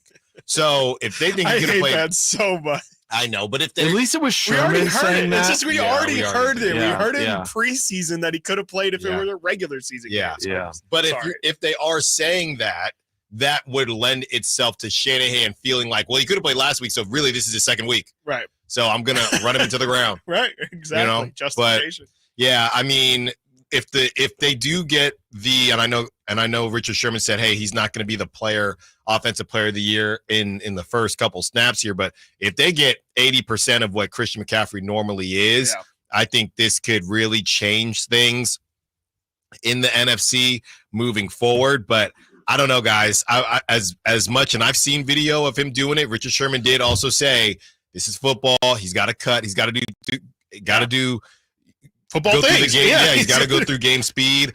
I'm not saying I'm just saying I will believe it when I quite literally see it. It's one thing to do it with no pads on, whatever. Right. Let's see what it looks like, because I do feel like there is a mental aspect of this, right? And again, speaking as I am not anywhere near an NFL level player, but there is the idea of, in your mind, oh, I'm going 100% right now, versus you being in a game going 100%. Right. Yeah, those are just simply two different things. So he has not done that yet, because he can't do that yet until he gets in the game. So once we see him do that, ultimately that's when we'll know everything. Yeah, absolutely. I think that's perfectly said. We're not going to know until he's already out there doing it, and then even then we won't really know. I mean, especially with these kind of injuries, it's not really even about how you perform day of. It's how you are the next day, and then how you are the day after that. How are you recovering? That's still the part of Christian McCaffrey that I don't even think he knows how he's going to react to. If I had to assume, that's what's been a lot of this this missed period, is just, hey, yeah, we've heard that he's been working out for a couple weeks now, but they haven't really thrown him out onto the football field. And I wonder if that is more so trying to get a gauge of how he's responding to the increased activity. And just like you said, I mean, we're really not going to know how he's going to react to full in-game activity until he does it. And then you see how he recoups on Monday. I mean, you would assume they're going to give him at least a day off the following week, just to, again, allow him the space to get better. But I think that this thing really comes down to, can he do it week after week after week after week after week? Because there's still a long season left for the 49ers. They're only halfway through, and they haven't done their hard work yet. I mean, they've not that they've coasted, but the fact that they are sitting where they are in the standings right now, they have to take a step up in order for them to be where they want to be. And that's going to take a lot of work, mainly on Christian McCaffrey's back, in order to get him there. Brock Purdy, as we talked about the vibes being high right now, Chris, this is what Brock Purdy had to say about getting Christian McCaffrey back. Yeah, it's been awesome, man. Just what he brings to the table and really just firing everybody else up around. You know, all of us coming off the bye week and feeling good and fresh, and then you get 2-3 next to you in the backfield. It's been awesome. Looks great, moving around, and he's trending in the right direction. So we're excited to see what happens. Excited to see what happens, Chris. Great. 916-339-1140. As if you are a Niners fan, are you afraid to be hopeful? Are you afraid to start believing that this team sitting at 4-4? I still think they're the best team in the division, but past that, are you afraid to give yourself hope because of what happened last season and what has happened these last couple seasons? Or as a fan, is it just every season is going to be your season? I mean, look at Dodger fans, right? I mean, Dodgers been the favorites to win the World Series. I think it feels like every season for the last decade. Yep. And besides the Mickey Mouse, they never did it. So if you're talking to a Dodgers fan, is it, hey, are you going to get heartbroken again, or do you actually believe? I would say that, you know, and I listened to Jay on the Drive guys, as he said, well, at least this one is happening a little bit differently. Our expectations are a little bit lower, but when you do get Debo back, and I know you're missing Ayuk, but you get Juwan Jennings back, who Tom Brady called maybe the most underrated wide receiver in the league. Wow. Is it time to start getting on that hope again? I mean, I think you kind of have to. I think because you're going to beat the Bucs. Yeah, we know that you're going to beat the Bucs. We know that this is the Niners' window, at least in the immediate window. Like, you know, Trent Williams isn't going to be with this team 3 years from now. I feel like I can confidently say, and so, you know, I definitely think that you have to view this season, even though it hasn't gone so far how you would hope it does. You have to believe that this is really where your season starts. You know, you've done well enough to at least put yourself in a striking position. Now it's time for your real roster, as you would call it, probably, with McCaffrey out there, with Juwan Jennings out there. Of course, no Ayuk, but I think you have to feel like, okay, this is really the squad that we're ready to go to war with, and it's time now. It is time to hit those battles week by week, and you know, I think you have to feel like this is the team, because, you know, if not, I don't know how they're going to get better when they have to pay Brock Purdy this offseason. And so, yeah, I mean, I think you really have to feel like this year is still a year in which you can get that elusive title. Nate, you getting back on the hopium? I've never get off of it, even though I am pretty numb to a lot of this stuff. You're like Bruce Banner and the Hulk. You're always angry. I'm always angry. Yeah, I'm ready to go Hulk mode at any moment. No, I mean, I know how to get my heart broken now. I'm serious. I know you are. Yeah, it's a real emotional thing for me. I'm a little hopeful. I kind of like that they're flying under the radar. Right. I don't look at a whole lot of power rankings when the Niners aren't very good. But what I've seen is they're out of the top 10 everywhere. And it's all Lions. And it's great, and that's fine. A lot of times those teams do make the Super Bowl. They are that good, but I still have hope. I know for a fact, I've already said this, but no team in the NFC wants the Niners coming to their house in the playoffs. If the Niners get in, and they're the 7th seed or whatever, you do not. I think you'd rather take the Cardinals in Arizona. You'd rather take the Rams in LA. You do not want the Niners coming to your house. And I think that's going to be the truth. It seems like everything's kind of getting right. The problem is, will they make the playoffs? I don't know. The Niners also, I'm looking at the power rankings across the NFL here, or across different websites. The Niners on The Ringer has them the highest by far. They're number 7 on, what is this? This is NFL.com. They're 13 on CBS.com. They are 13 on ESPN. They're sitting at 14. Yeah. They got the Bucs. I'm just thinking about I guess in the NFC, people keep sleeping on you got the Commanders. There's teams that are winning, though. Like Atlanta's winning. Like, I wouldn't be shocked if teams are if you're putting Washington and Atlanta above the Niners right now, just because of what they've done, what they haven't done so far. The question is, who's playing better versus who's the better team? The thing is, we know the Niners, they can turn it on. I think everyone knows that. It's just not on right now. To your guys' point of it's about record, the teams that are in front of the Niners, I'll just use the ESPN one because that's where they're furthest behind. Lions are number 2. Commanders are 5. Vikings are 6. Packers 8. Eagles 9. Falcons 10. Cardinals 12. And then, Niners 14. Rams 15. Yeah, Bucks 16.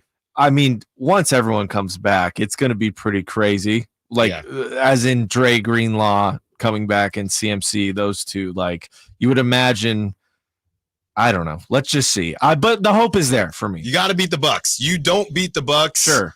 You're not in win every game mode, but there are a couple that you're allowed to drop. I would say maybe you're allowed to drop the Bucks, but again, no. I was gonna say just like the Kings, you got to make up for it. You can't now that you cannot drop the Bucks now. No, you absolutely you drop the Bucks, you got to beat the Bills. With the record remaining, you cannot. And if you want to hear more of my thoughts on that, recording Return of the Empire right after this show, it'll be up in a couple hours. There you go. That ESPN Power Ranking as well. They have the most important game remaining for every team. Most important game remaining for the Niners, Week 10 at the Buccaneers. The Buccaneers game is not only important because it's next on the Niners schedule, but because of what it could tell us about where their season is headed. The 49ers have made a habit of kicking into gear post-bye under Kyle Shanahan. Shanahan, since taking over in 2017, the Niners are 43-18 after their bye week. Debo Weather, top stories.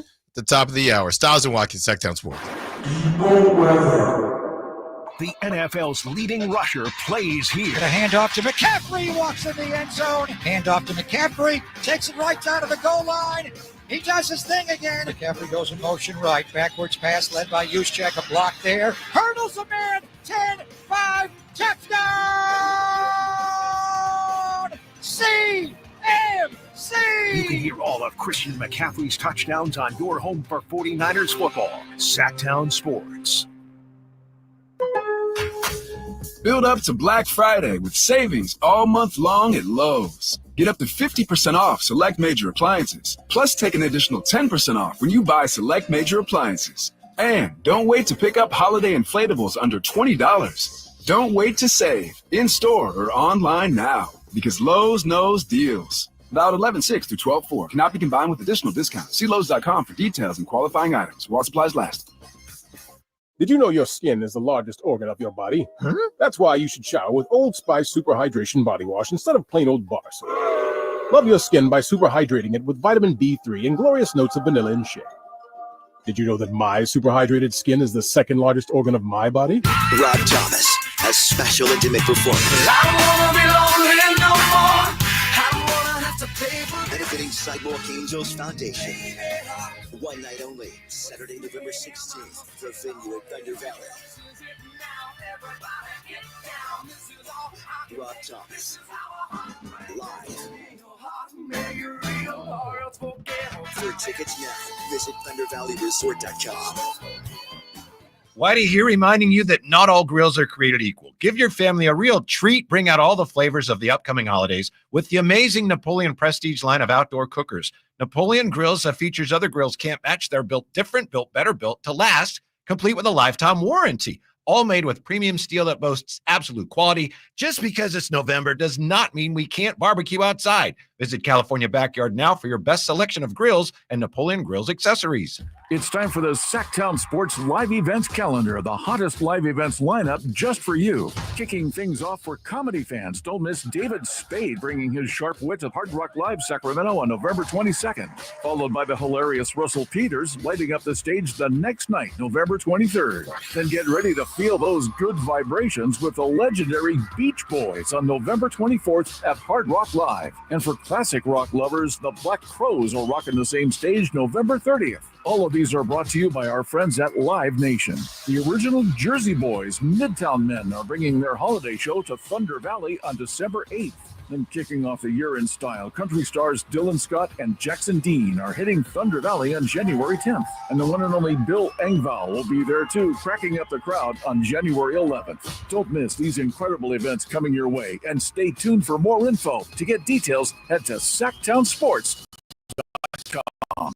When it's all on the line, you need a Big Tom closer. That's especially true when it comes to your garage door. That's why I proudly recommend National Garage Door. Whitey Gleason here for National Garage Door. And whether you're looking to repair an existing door or get a brand new one installed, you need National Garage Door. Family owned and operated. They've been around since 1974 because service is their number one priority. National Garage Door are the region's BSE broken spring experts, and the styles, prices, and quality of the new doors will amaze you. I know they amazed me. Our garage door was starting to sound kind of like a box of scrap metal tumbling down the stairs. So Kevin from National Garage Door came out. He said patching up the old one was an option, but we're going with a new garage door, and we're as excited about that as you can be about a new garage door. National Garage Door sells quality Rainer branded garage doors. They offer sales, service, and installation on all residential and commercial doors and operators. If you have garage door needs, old ones coming apart, or you're looking to improve your curb appeal, let National Garage Door come through for you in the clutch and be your closer. 338-4554 National Garage Door. Tom's Watch Bar, your ultimate sports watching destination for all Kings games, hosted live by Sacktown Sports.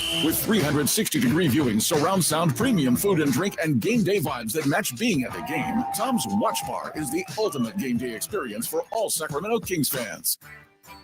Hey, it's Carmichael Dave for American Energy Heating and Air with a question. Have you recently had a technician diagnose your HVAC system and you were a bit surprised at how much it cost? Or did something seem off about their quote? Because at American Energy, they take pride in giving you honest, straightforward solutions to get that system up and running. Have their qualified technicians come out and give you a free second opinion. It's free. You got nothing to lose but some dollars off of that original quote. They're making the uncomfortable comfortable. They've been doing it since 1981, serving the greater Sacramento area. A+ with the Better Business Bureau. That's why they keep having customers coming back for more and more and more. You can call them and set that appointment at 916-520-9990. That's 916-520-9990 or AmericanEnergyAir.com.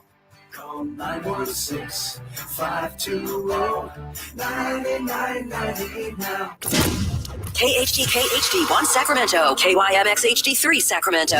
Your flagship station for the Beam Team. From the Power Business Technology Toshiba Studios. This is Sacktown Sports 1140.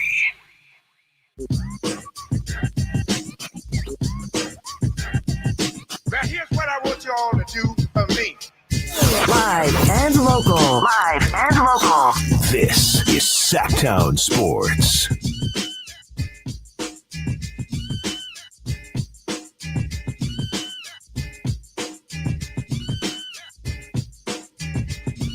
Another quick show. Another quick show. Thank you, Alan. I've never been cut off by myself before. That's kind of trippy. Yeah, that was weird. Yeah. That's like those videos where raindrop. Oh, it happened twice. That's like those videos where Skip they do it with Skip Bayless or Colin people Cowherd. arguing with about themselves. Aaron Rodgers. Oh, Yes. my God. Where he's like, Aaron sucks, and he's like, Aaron's the best quarterback in the league. Yeah, so we might need one of those for me because I'm Yeah. sure because it's like move the goalpost so much, right, guys? Yeah, we'll do it with a dumb voice. Yeah, that changes the reality. It's not a reality. Can I tell you some reality? It just popped up on my feed, and it's I don't mean to pile on Harrison Barnes here, but Harrison Barnes is averaging 9.5 points per game this season. DeMar DeRozan is averaging 8.3 points in just the fourth quarter this season.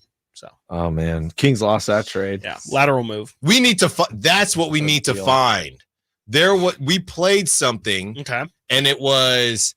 Yeah, you know what? With what Harrison Barnes brings, I just don't know about the DeMar DeRozan fit. Maybe we'll wait and just have all the receipts at the end of the season. I remember an article about that. Maybe not audio, but I remember an article being like, you know, the Kings, like, what are they doing? Harrison Barnes, all of a sudden, as soon as he left, he was like a key piece in the NBA. Yeah, that's just what they do. But what we do at 1:00 is we have our top stories at the top of the hour. This first one, Chris, you know, I was just watching it before the Kings game started because it just seemed like it was going to be a really good game. As I was watching the Pistons and the Hornets, I just think two good young teams that He was watching the game. He I'll tell was. you that. That is not just a lie. two good young teams, and I had the goalpost. I just knew that something was going to happen. Another great game from one Cade Cunningham. 20 points, just a great one there, but it wasn't enough as Brandon Miller hits the game winner, and they defeat the Pistons, and this is how it sounded.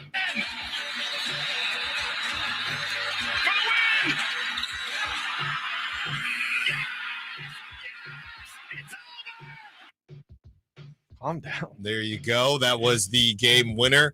So we need to have, let's bookmark this for next summer. But off the top of your head, you got a game winner, Chris. Okay. You got a walk-off homer and a walk-off touchdown. Off the top of your head, what is the most electric? Probably a walk-off. If I had to say so. Which one? A walk-off homer. Homer. Yeah. Just because it's the classic. It is when you say a walk-off, I think a walk-off homer. It just brings the most emotion. Obviously, baseball is kind of the biggest drag of it all, and so you kind of end with this massive moment. Walk-off touchdown in football is pretty dang exciting too.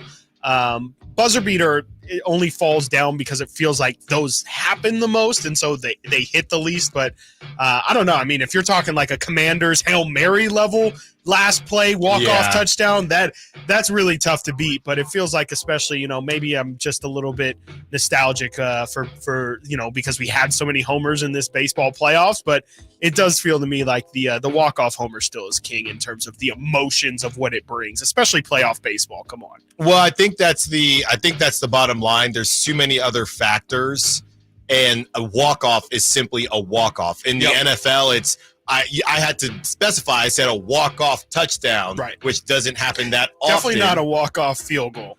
I don't think anybody. Right? No. I guess I could have counted that, but yeah, a walk-off touchdown. Yeah. The game isn't over. Game ending in penalty kicks. Right. Wow. That buzzer beater specifically with Brandon Miller. That was specific. That literally was a buzzer beater. But how often does that to where like it's a true 0-0 buzzer beater, like 0.0 on the clock? Exactly. Or it turns into, okay, oh my goodness, they get it done. 3 seconds left on the clock, and the blah blah blah are gonna win it. So it's just a little bit different, but great stuff from. Or it's from like Brandon we got to Miller. review it and see if it left his hands in time, or if it was a 3. And Did I tell you? I believe it was.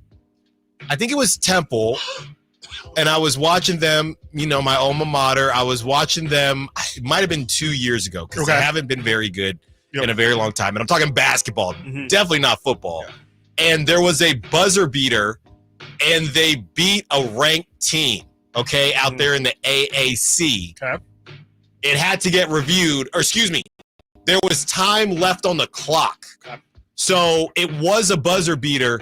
Time was left on the clock, and they stormed the court. Oh, they had to leave the court with 0.2 Oh, seconds left. I hope. And then I wondered, are they going to storm the court again? Right. And they did, but it was so weird. I thought you were going to say, and then the other team hit a game winner. No. That would be classic Temple, though. But they re-stormed the court. And, of course, the second one just... Yeah, it didn't hit the same. No. Not nearly the same. Not at all. Yeah. Not at all. All right.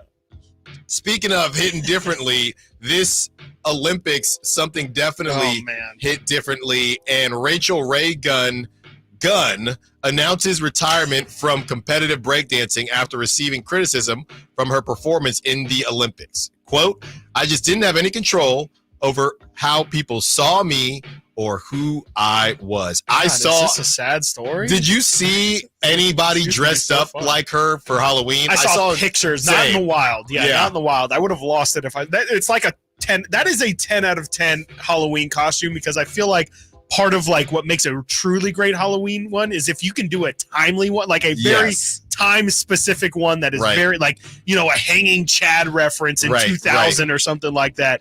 I think a Ray Gun, I kind of feel bad for her at this point, but there's also the whole controversy of did she rig it to even get in the Olympics in the first place? Rig a gun. Such a this definitely takes the cake as the weirdest story of the entire year. Oh yeah, this is so. Oh, weird. I thought you were going to say Olympics the entire year. No, the year. I can't think of a stranger story in sports that has happened this year than just chronicling what has gone on with Ray Gunn. Rachel Gunn, by the way. Ray Gunn. Come on. That's yeah. terrific. You know, Hulu is rubbing their hands Oh like my Birdman. God. Yeah, they're like, this what were we going to do terrible. after the Aaron Hernandez documentary? I know, the Ray Gunn doc. This is going to be Yeah. so bad. Oh my God. Watch it like in the movie, the dance moves are probably going to be better than what she actually did. Honestly. So there you go. Panthers extend Chuba Hubbard, 4-year, $33.2 million, $15 million guaranteed. Hubbard, I think he's quietly had a really good season. It's just nobody cares because it's the Panthers. And again, snagged him late in fantasy. He's been nice. There you go. Yeah, and again, I guess the question is, you can't move everybody, right? We talked about why don't you move people? And I know he's super young, so you got to leave somebody for Bryce Young. The Panthers just don't know what they're doing, so we wish him the best. Enjoy that $33.2 million and the $15 million guaranteed. Saquon Barkley. Not only did Nike fire up a new ad for him with the Witness, Nike loves the Witness tagline. They ran it backwards with the picture of Saquon and his no-look hurdle. But Saquon didn't only get that from Nike. He also got a drug test by the NFL. I feel like the NFL, they're almost laying into the bit, if you will. I think they're actually drug testing them, don't get me wrong. Right. But I feel like whoever's in charge of it is, hey, everybody knows we drug test dudes after really cool stuff, and that's going to get talked about. Right. So let's drug test them. I feel like the first one we saw of that was our good friend Pat McAfee when he laid a hit on a kick return, and then it was a big thing. He made a big deal about it. Yeah, he got drug tested right after that. Do you think, Chris, that social media is playing any part in this, or what are they saying? That was a super huge. It's almost like a nod, right? You did something so cool, right? We got to make sure that you're above board, straight forward. That's I guess how you're supposed to read it, but it is very strange. It feels like, if I'm not mistaken, too, Steph got drug tested after he had the crazy run against France in the Olympics, and so I guess it is a thing. I guess part of it makes sense, but at the same time, I don't really like I don't know. It feels like it's almost, it is hustling backwards for the league, because what if, let's just play devil's advocate here, and we'll say, what if Saquon did test positive for something there?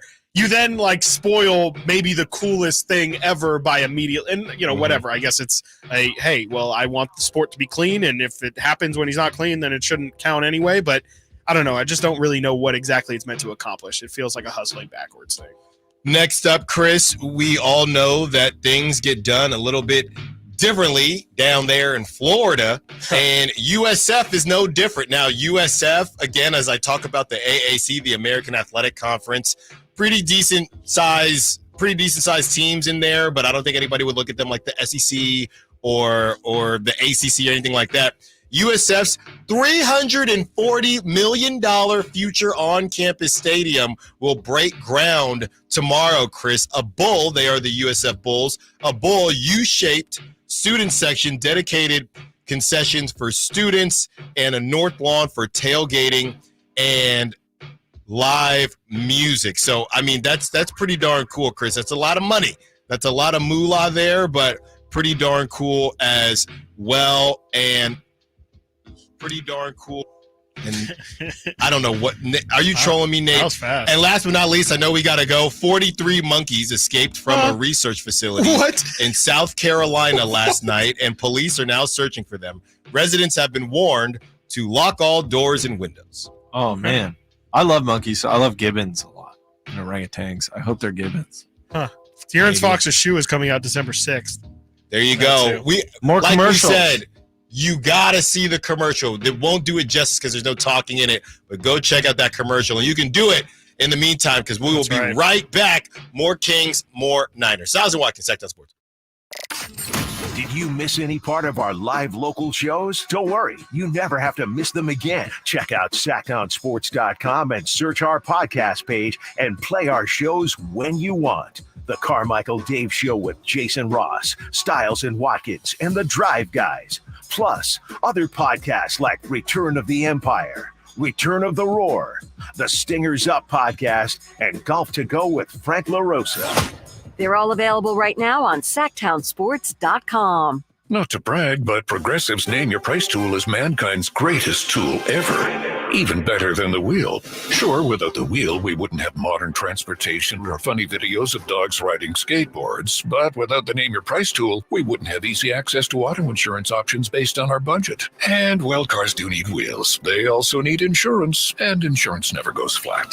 Learn more about the greatest tool ever, the Name Your Price tool at Progressive.com. Progressive Casualty Insurance Company and Affiliates. Price and coverage match limited by state law. Not available in all states. At the UPS Store, we know being a small business owner means holiday time is still go time. Still get those orders shipped time. And still re-up on stamps and supplies time. That's why this upcoming holiday, while others close up shop, we'll be open. And happy to help you keep being unstoppable. Come into your local store today. Most locations are independently owned. Product services, pricing, and hours of operation may vary. See Center for details. The UPS Store. Be unstoppable.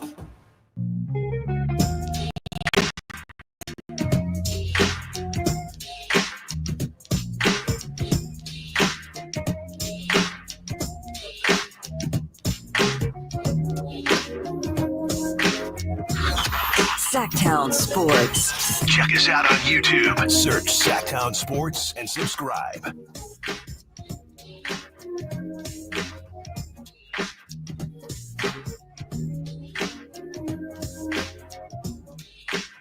$45 more minutes with you. So we have this, Chris, from Will Z Stats, who does great work. That guy is always grinding, I'll tell you that much. He has some numbers on De'Aaron Fox on defense. Opponent field goal percentage against De'Aaron Fox, 36%. He has opponent three-point percentage against De'Aaron Fox. That's 29%. That's good for 19th best in that category. The 36 was 45th best in that category. Deflections, he has him at 4.0. That's good for 4th. And steals, we know De'Aaron is swipe of the Fox. He is currently tied at 4th with 2. Then he asked the question, Fox ranks in the top blank of two-way stars, not just guards, but stars. Now, it's interesting, Chris, as we had the conversation yesterday and we did that ladder, right? The ladder is supposed to encompass everything a player is. But, of course, everybody talks about the offense, right? And nobody talks about Tyrese Halliburton on defense. Nobody talks about Ja Morant on defense. Nobody talks about Luka Doncic on defense. So if we were to focus as much on the defense as we do the offense when it comes to these stars, and again, Will Z is asking the question not just with guards, but in general, and we can have both conversations. Where does De'Aaron rank, I guess, off the top of your head, if the defense was talked about as much as it should be talked about? Because these power rankings that come out from Hoops Hype, whatever it is, they'll say they're mentioning it, but I'm sorry, you're not mentioning it if you have Ja Morant that far ahead of De'Aaron Fox. You see what I'm saying? Yeah. I mean, I think Shea is a two-way guy is probably right up there for sure. Derek White is up there. I don't know if you would consider him a point guard necessarily, but he's definitely up there from two-way impact. There's not really many guys. I mean, I'm looking at a list of point guards right now, like Steph, his defense is not talked about. Dame, his defense is not talked about correctly. So Darius Garland is a smaller guy. Luka is definitely not a defender in the LaMelo Ball. Yeah, definitely Tyrese not. neither. Tyrese, Kyrie, Jalen Brunson, Ja Morant, Trae Young. Again, I'm just going down the list here. Chris Paul at this point in his career. Cade Cunningham, I think, is somebody you hope can be with his frame, but he's not really somebody who's crazy electrifying on that side. Tyrese Maxey, I guess especially relatively belongs in the conversation with guys like De'Aaron and maybe guys like Shea. But besides that, I mean, Jose Alvarado obviously brings it on the defensive end, but not as much on the offensive end. There's really not many guys who even play two sides of the ball. And I haven't even mentioned the number one guy, actually, Drew Holiday. Drew Holiday is probably the one. He is the standard. And I guess him and Shea are probably at the top of most people's minds. And De'Aaron's either at the bottom of that first tier or at the start of the second tier. And really, there's not, again, I'm looking at the list right now. There's really not many other point guards I think that you would even really consider, being considered in that list. Yeah. So, I mean, I think as far as De'Aaron Fox's growth, and we've talked so much about how big of a season this is for De'Aaron Fox. That can't go unnoticed either. And that's the other thing, Chris. He gets all NBA or excuse me, all defensive team. He's in there, right? He's in there with that $345 million. A lot of people are talking about the all NBA, but there are a couple ways to get it done for one De'Aaron Fox. And yeah, the storylines from this season, I think they're going to be endless. You have the obvious ones with DeMar DeRozan's fit, but it is very much the antithesis of last season. Last season, the one storyline was, could this team get over the hump as presently constructed? Could the Beam team get it done? Pretty early in the season, I mean, we all had hope, but I think about 30, 40 games in, we realized, okay, it doesn't look like it. This team, you got the Keegan storyline. This team, you got the Malik Monk storyline. You got the De'Aaron Fox storyline. You got the Sabonis storyline, who always comes up last of mind because he just does the same thing every single day, and he's just boring, so consistent. Actually, I posted, I'm Stat Mamba liked my post, but I posted what they said about the perfect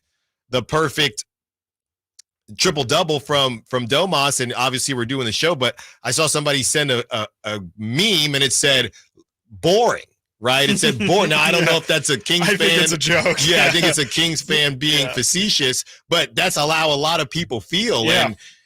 And we don't even talk about it, very similar to what you said on your YouTube post-game. We're busy talking about everything else, but you look at the amount of storylines coming out of this team, and look, there are pseudo storylines too. There's Kevin Huerter.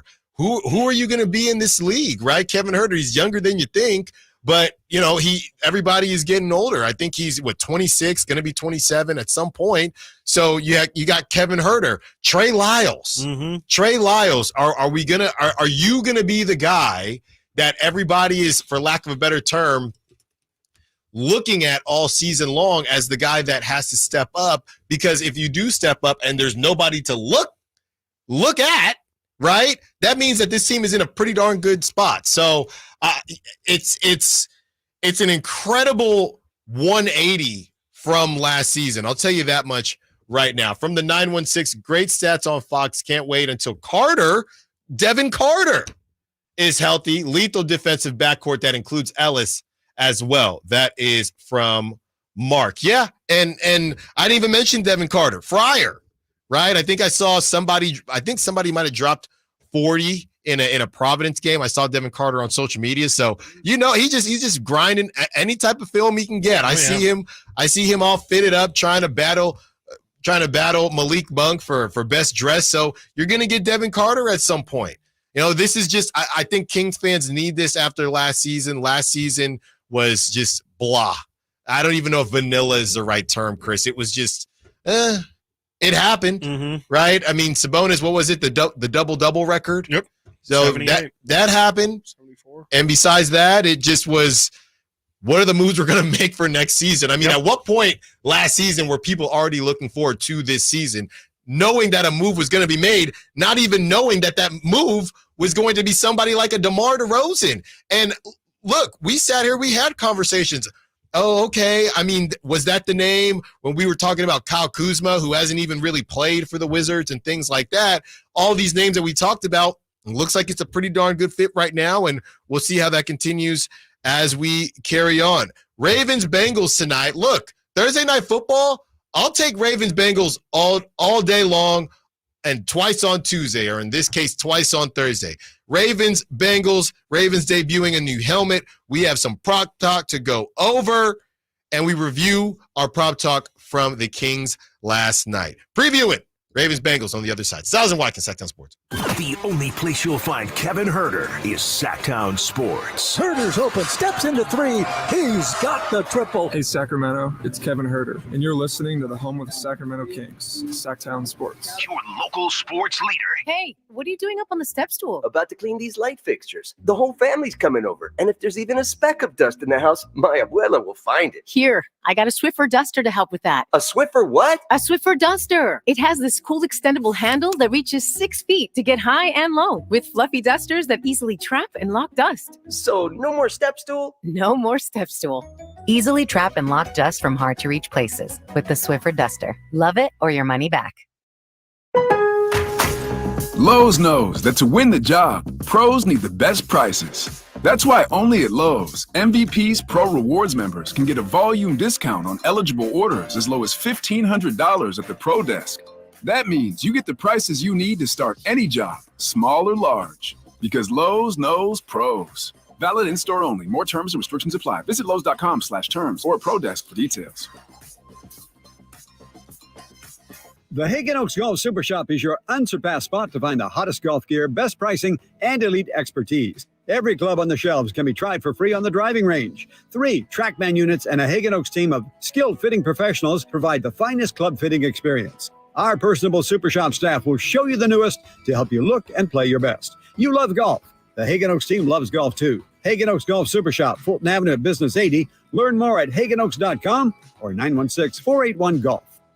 Don't miss Stoney's Rockin' Rodeo's 17-year anniversary bash this Saturday night with a free tri-tip dinner. That's right, free tri-tip dinner and free late-night biscuits and gravy. So don't miss Stoney's 17-year anniversary bash this Saturday night, plus free DS lessons, sing some karaoke, or ride Stoney's mechanical ball. I'll see you on the dance floor. Mita Chevy saves you $8,000 off MSRP on every new 2025 half-ton Silverado LT, RST, LTZ, and High Country in stock after rebates. All of them. Black Friday savings now at MitaChevy.com. Together, let's drive. See dealer for details. Ends 12/1/24. The Hagen Oaks Golf Super Shop is the only store in the world to be named a top 100 shop for 40 years straight. Yes, the only golf shop in the world. Hagen Oaks Golf Super Shop is your unsurpassed spot to find the hottest golf gear, best pricing, and elite expertise. Try any club on the shelf on the driving range for free and let our staff show you everything you need to look and play better. You love golf. The Hagen Oaks team loves golf too. Hagen Oaks Golf Super Shop, Fulton Avenue at Business 80. Learn more at hagenoaks.com or 916-481-GOLF.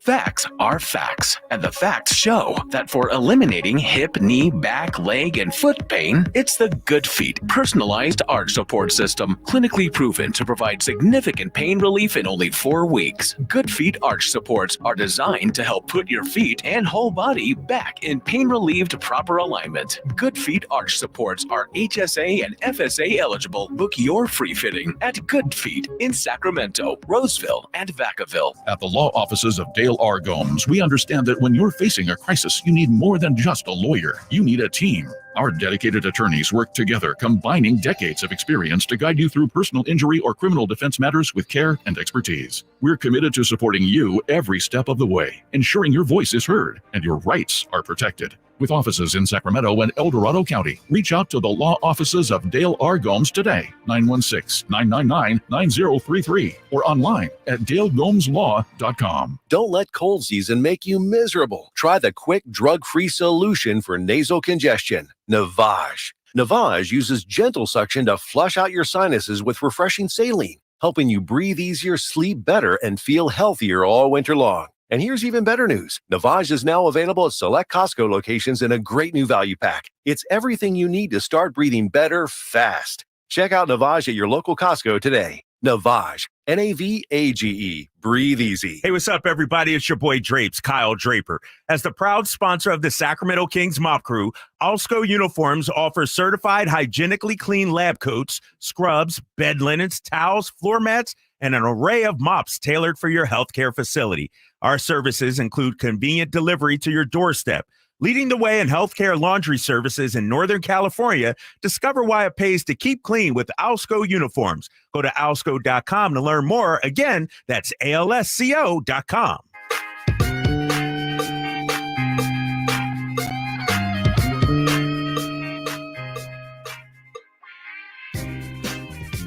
Sacktown Sports. Call or text at 916-339-1140.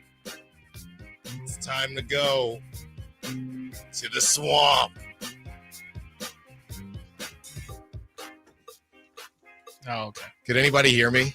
Barely. If you're on YouTube, you just got a treat. Yeah. Everyone should be on YouTube. Sack chat. Because you miss stuff like that. Yeah, there's rumors in the chat going on about I'm out of breath. Communal Discord brewing too, so that's potential. Yeah, I think that's section. awesome. Keep the convo going, whether you identify as chat mob or sack chat. You want to talk all things Sacktown sports? Man, I'm out of breath. You were going hard, man. Yeah, so if you are on YouTube or if you weren't on YouTube, basically we have just bizarre sports memorabilia, if you will, in our corner. There's a UC Davis helmet, and for some odd reason I put it on, and I was running routes. Chris, you like what you saw? Crisp. Yes. routes. Yeah, it was great, and I feel like you're ready for some Thursday night football.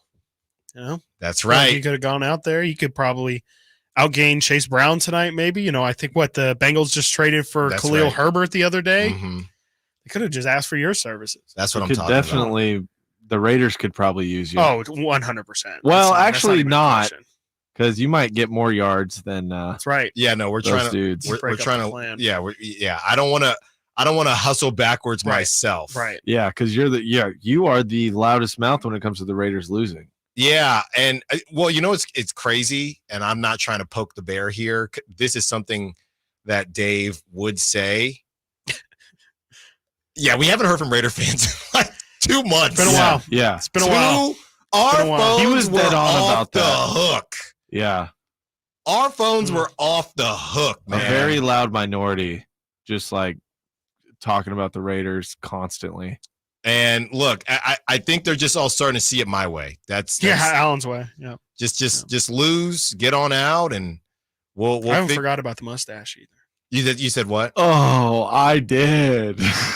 I was thinking about that. What is the whole it? thing. 6 wins? I thought it was 6.5. I believe that is he not raised it happening. higher.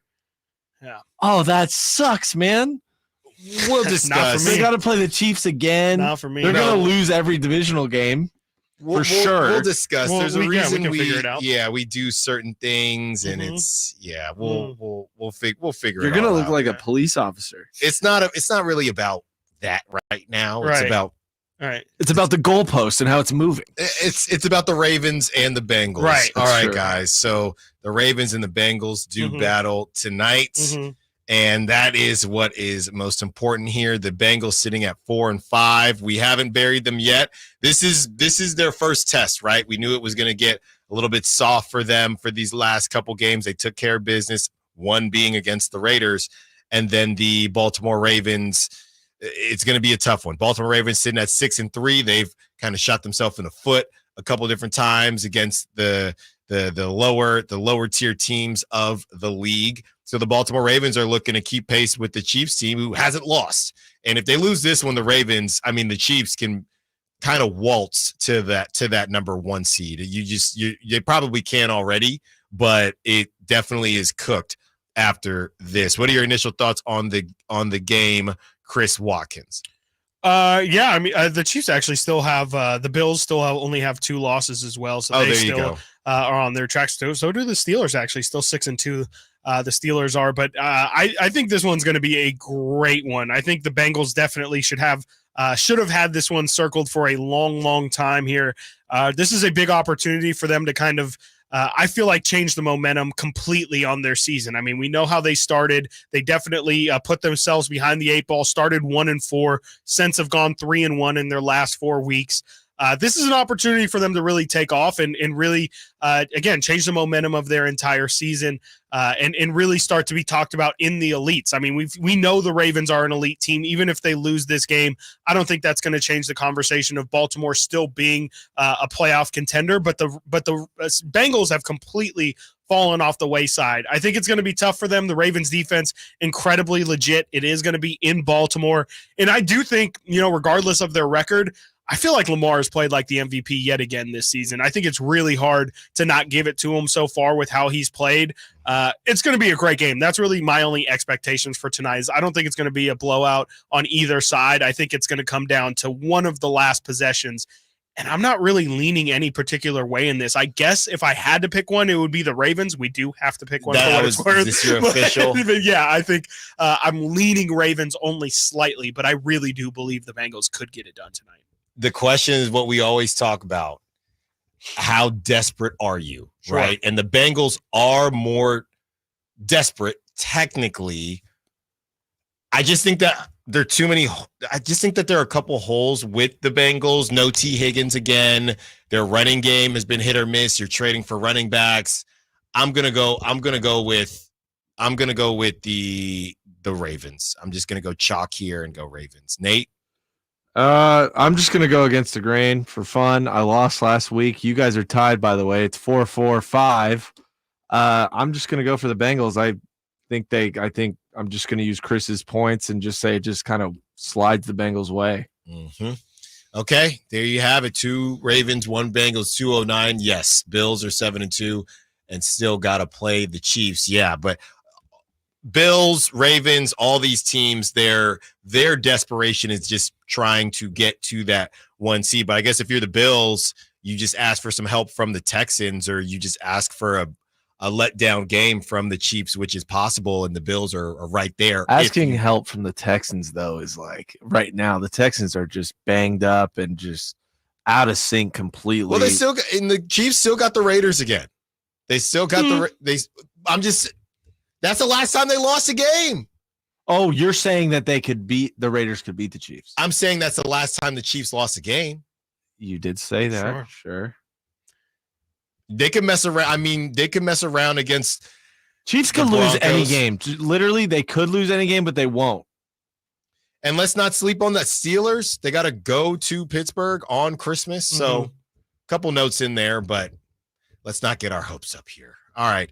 We're ready for some prop talk, guys. Well, let's review prop talk from last night. I know I hit with the Keegan threes. He had 3. I did not hit. I had DeMar 6.5 free throws made. He was 3 of 3 at the line yesterday. Oh, I had Kevin Huerter if he played, and then Sabonis if he didn't. But Kevin played half a free throw, got that in the first 5 minutes, I think. Wow. Yeah. This is the different, but that's what I'm saying. This is a different Kevin Huerter. Maybe 8 minutes. Right? The typical, hey, he's going to shoot 6 threes, so might as well take that. Or same with Keegan Murray. Right now, Kevin was driving. Yeah, Kevin was driving. Keegan Murray's got that mid-range going on as well. Coming off that Miami flu. There you go. Well, he was sick before Miami. So. Yeah, well, he was sick in Miami too, so maybe that's where he got it. But yeah, it was pretty. I'm excited for the prop tonight too. If we're there. Yeah, go ahead, Nate. Go ahead and start it. So Thursday night, I say it every week. I don't love offense on Thursday nights. I've been proven wrong, a few times on this, but I like to take the unders when it comes to scores and passing yards, all that. And with that said, taking Lamar Jackson tonight, 237.5 passing yards. Taking the under on that, especially with Derrick Henry. They run the ball a lot. Lamar's obviously going to run a lot. I don't think it's going to be a super high scoring game, like a 24-18, 24-20 kind of range. So I don't see a lot of passing yards for Lamar. If I'm not mistaken, the cornerback that the Ravens just traded for is not playing tonight. Tre'Davious White is not playing tonight. So honestly, guys, I'm looking here. I don't agree with you, Nate, simply because I just think Lamar balls out on primetime situations. I've been on record with that. But here are the last numbers, guys, for Jamar Chase. He's set at 85.5. Giants, 72 yards. Cleveland, 55 yards. Eagles, 54 yards. Vegas, 43 yards. Mans is due. And the Ravens, they'll get into weird shootouts with teams. It's a division game. No T. Higgins. You do have Joe Burrow, who can get him the ball. I think it's a huge Jamar Chase night. I've got the under on Chase Brown rushing yards. Like we said, I don't know how much they're going to try and get Khalil Herbert involved tonight, but the Ravens are by far the best run defense in the NFL, 75 yards per game. Just to go through it real quick throughout the season, Pacheco, week 1, 45 yards. Zamir White in week 2 had 24 yards. Let's see here. Rico Dowdle in week 3 had 32 yards. James Cook in week 4 had 39 yards. I think you get the point. Chase Brown, for what it's worth, in their week 5 matchup, I think this was, Chase Brown had 46 rushing yards. So it's been a trend all year long. Again, the Ravens' best rush defense in the league. Give me under Chase Brown 56.5 rush yards. I like that. Alan, what was your yards on Jamar? 85.5. Okay. You took the over. I took the overs, but I like what Chris said for a nice little parlay guy because they got to if they got to throw. Well, I mean, that's what the whole app is built around. That's right. It's the game script. Whatever one you're using. But then, Nate, for that script, I would take the over on what you're talking about. Either on Lamar or on Derrick Henry. Yeah, and I understand what you're saying about Lamar going off in primetime. I agree, as long as it's not the playoffs. But he can still go off and not, put up godly numbers in the passing game. You know who I really wanted to throw take? 4 TDs for 200 yards. You know who has been kind of money whenever he is just playing is Zay Flowers. Zay Flowers has been insane. Yeah. Sure. Zay Flowers might be the go for yards, not touchdowns with him. Yes, he is. Yes, he is gonna. If they get close, they're running that ball. There you go, run that thing. All right, crosstalk. Whitey Gleason, Drive Guys. When we return, Stiles and Watkins, Sacktown Sports. You never know what you might hear when listening to a Sacramento Kings game. Out of Keegan, going for another triple. Man, is he feeling it. Keegan, can he do it? Yes, there's number 11, Keegan Murray. Keegan steps back. He just knocked down his 12th three-pointer, a Kings franchise record. He's got 45 points. Never miss a moment of Sacramento Kings basketball with Sacktown Sports and the Sacktown Sports app. Some people just know they could save hundreds on car insurance by checking Allstate first. Like, to check you have a full tank of gas first before road tripping through the desert. Empty? Seriously? Maybe I can walk.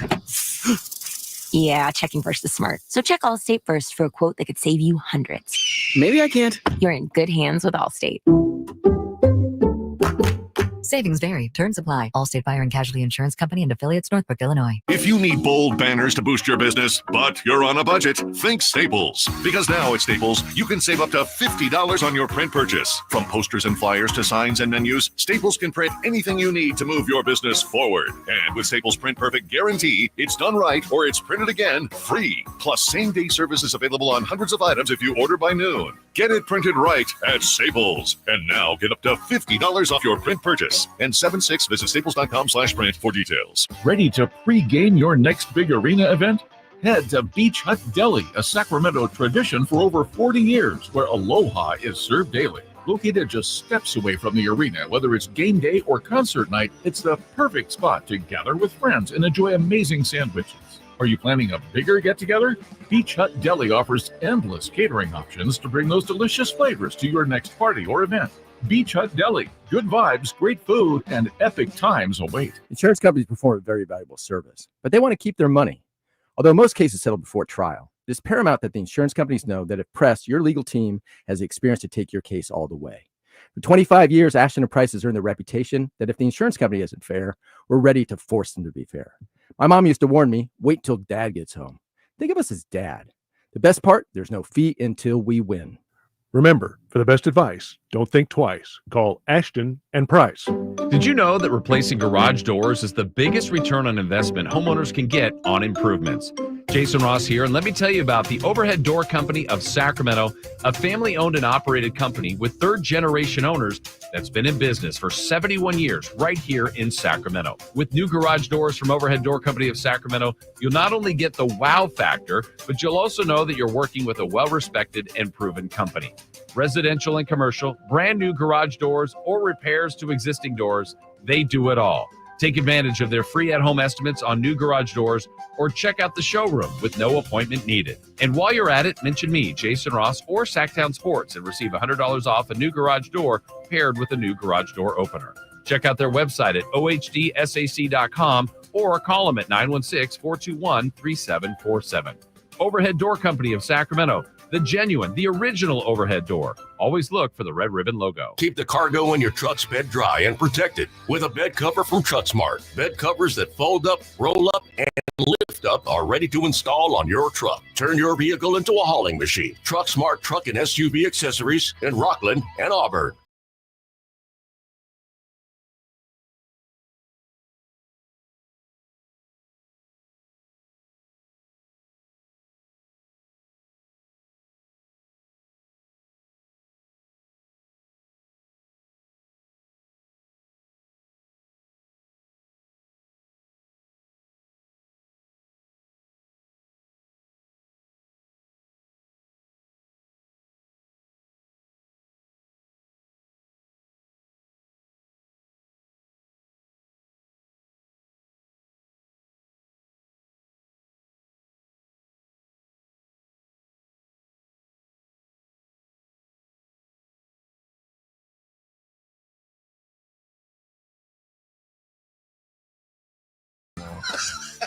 Twenty-One Pilots? No, not. Oh. No, we're stressed out. No, not 21 Pilots.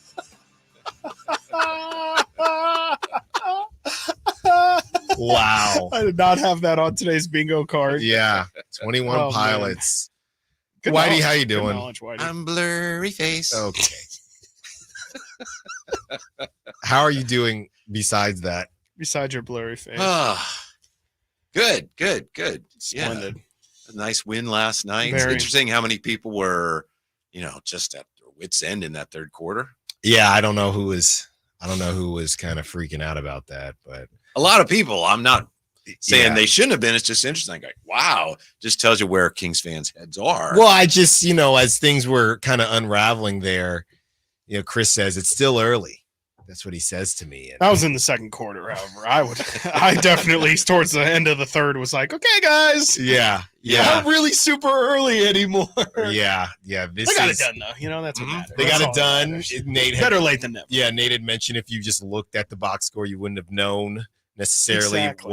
what they struggled to accomplish. And Whitey, I actually gave a good amount of kudos. Like I said, I haven't really watched the Raptors besides when the Kings have played the Raptors, and I don't know that I'll watch them again this season, but I'll give kudos to them on this. I mean, we've seen teams lay down and they didn't. I don't know if it's the Drake thing, and I'm not even kidding. The Drake thing, the DeRozan thing. I don't know what it is, but they really wanted to beat the Kings again. You know what I think it is? Part of it, my dad used to tell me about this. He used to talk about baseball teams. He'd say early in the year, the bad teams don't know they're bad yet. Right. They haven't realized it. Yeah. You want to play the bad teams later when they know, like, we're terrible. What are we playing for at that point, right? Yeah, there's still hope. There's still like an air of hope in the building that maybe, we'll prove everyone wrong. I mean, there are, there's fun to 10 watch. spots. You'd be a top 10 team. You get an you're right. extra So game. everyone will tell you, yeah, absolutely. And the Sixers are cooked right now. Yeah. The Bucks are one Joe and for whatever. Jordy's Nets, huh? That's what we're Man, saying. Telling you. They're not going to be sellers. They're going to be buyers. Yeah, look Cam out. Johnson's not on the market. He's going nowhere. Dorian They're gonna Finney-Smith. give up picks. It's all right. The Bucks are going to unravel, and Bobby Portis on his way to Sacramento. That's what I have been manifesting that for a very, very long time. And he'd come off the bench, obviously. Could he make this roster? I'm kidding. Alex Len, 15 This minutes guy. a game, Whitey. I don't know. I'm Yeah. not trying to cut those minutes.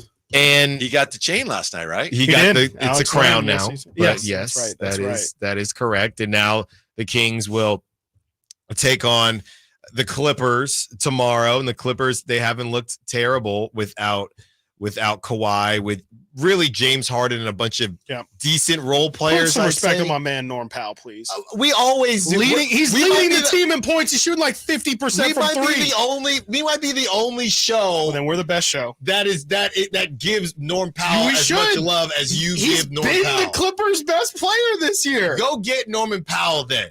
Cook I don't up a think he trade. can. I don't think he can. He's I think that's the untouchable now? problem. He should be. He's He'd untouchable be now. untouchable for me. What's on your shirt? Are those cats or birds or They're ducks. Ducks. Ducks, Mallards, okay. if you will. Yeah, they're ducks. Yeah, okay? yeah, they're ducks. All right, good for you. Don't feed them. Whitey, where do you have? Affleck. Thank you. Yeah. Where do you have De'Aaron Fox ranked as far as a two-way player in the league right now, or when he's healthy. So right now he can't make a shot because but he's not gonna but we can't do that. Well, we can. That's why I asked you which way are we going? But we can't do that, Whitey, because he's not gonna sit. He's just playing through it.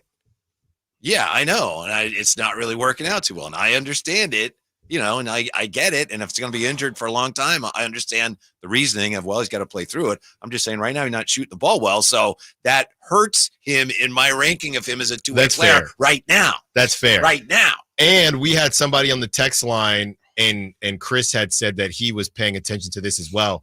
You mentioned the shooting. People are talking about the dribble, the drive, just that combination. It just doesn't look right. Mm-hmm. And yeah, that's really difficult. Yeah, it shouldn't look right, but what do we do with that?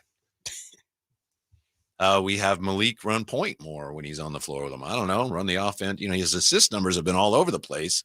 I don't know. It depends. Is it a thing where some nights he's okay, right? Other nights, like, man, it's throbbing. We don't know. We don't know what the best options are. We don't know if it's okay. Well, if I do get it taken care of, it's a month. If I do we don't know what the best course of action is. He says it's a ligament, he thinks, and that would be surgery, right? Right. Yeah. If it's torn, but we're just guessing. Yeah. Yeah, I don't know if they've officially came out and diagnosed it or anything. And I think part of it, I think even De'Aaron has said this before, like part of it is you almost run away from the doctors because the second they diagnose it, they have to treat it, right? You can't just a lot of the time say, oh yeah, you have a broken finger. And sometimes they will say like, it's pretty much up to you. The decision is up to you. You can play through the pain or you can have surgery and get it fixed. But most of the time teams will say, no, like it's okay. We want to protect the future of this, and we'd much rather have you miss time now, and then we'll get you later. But he's under no obligation, nor is a team, to tell us exactly what's going on. We all want to know, but we don't have the right to know that. I believe he has said that they did an X-ray and it was negative, but who knows? I mean, maybe it is busted up. That's fine. Well, now we've kind of just stumbled. It's hard to figure out what's going on. Yeah, we've kind of stumbled into a conversation of how worried we should be about this, right? I mean, the idea that it's going to feel better. You only get a week during the All-Star break. Right. Besides that, and you're playing 35, 38 minutes a game. They kind of need them, obviously, right now. Right. This doesn't. I get it. This doesn't really. Now that I'm just thinking about it, it feels like we should be kind of talking about it a little bit more as far as the repercussions that could come of this, where we think that the Kings have a really high ceiling, but at the same time, you're De'Aaron, and we all know what he's thinking. He's number one. He's thinking about that Supermax, 65 games. Number two, that's 65 games. Thank you, Chris. You got to hit 65 games. Number two, DeMar DeRozan. DeMar DeRozan, as we know, is no spring chicken.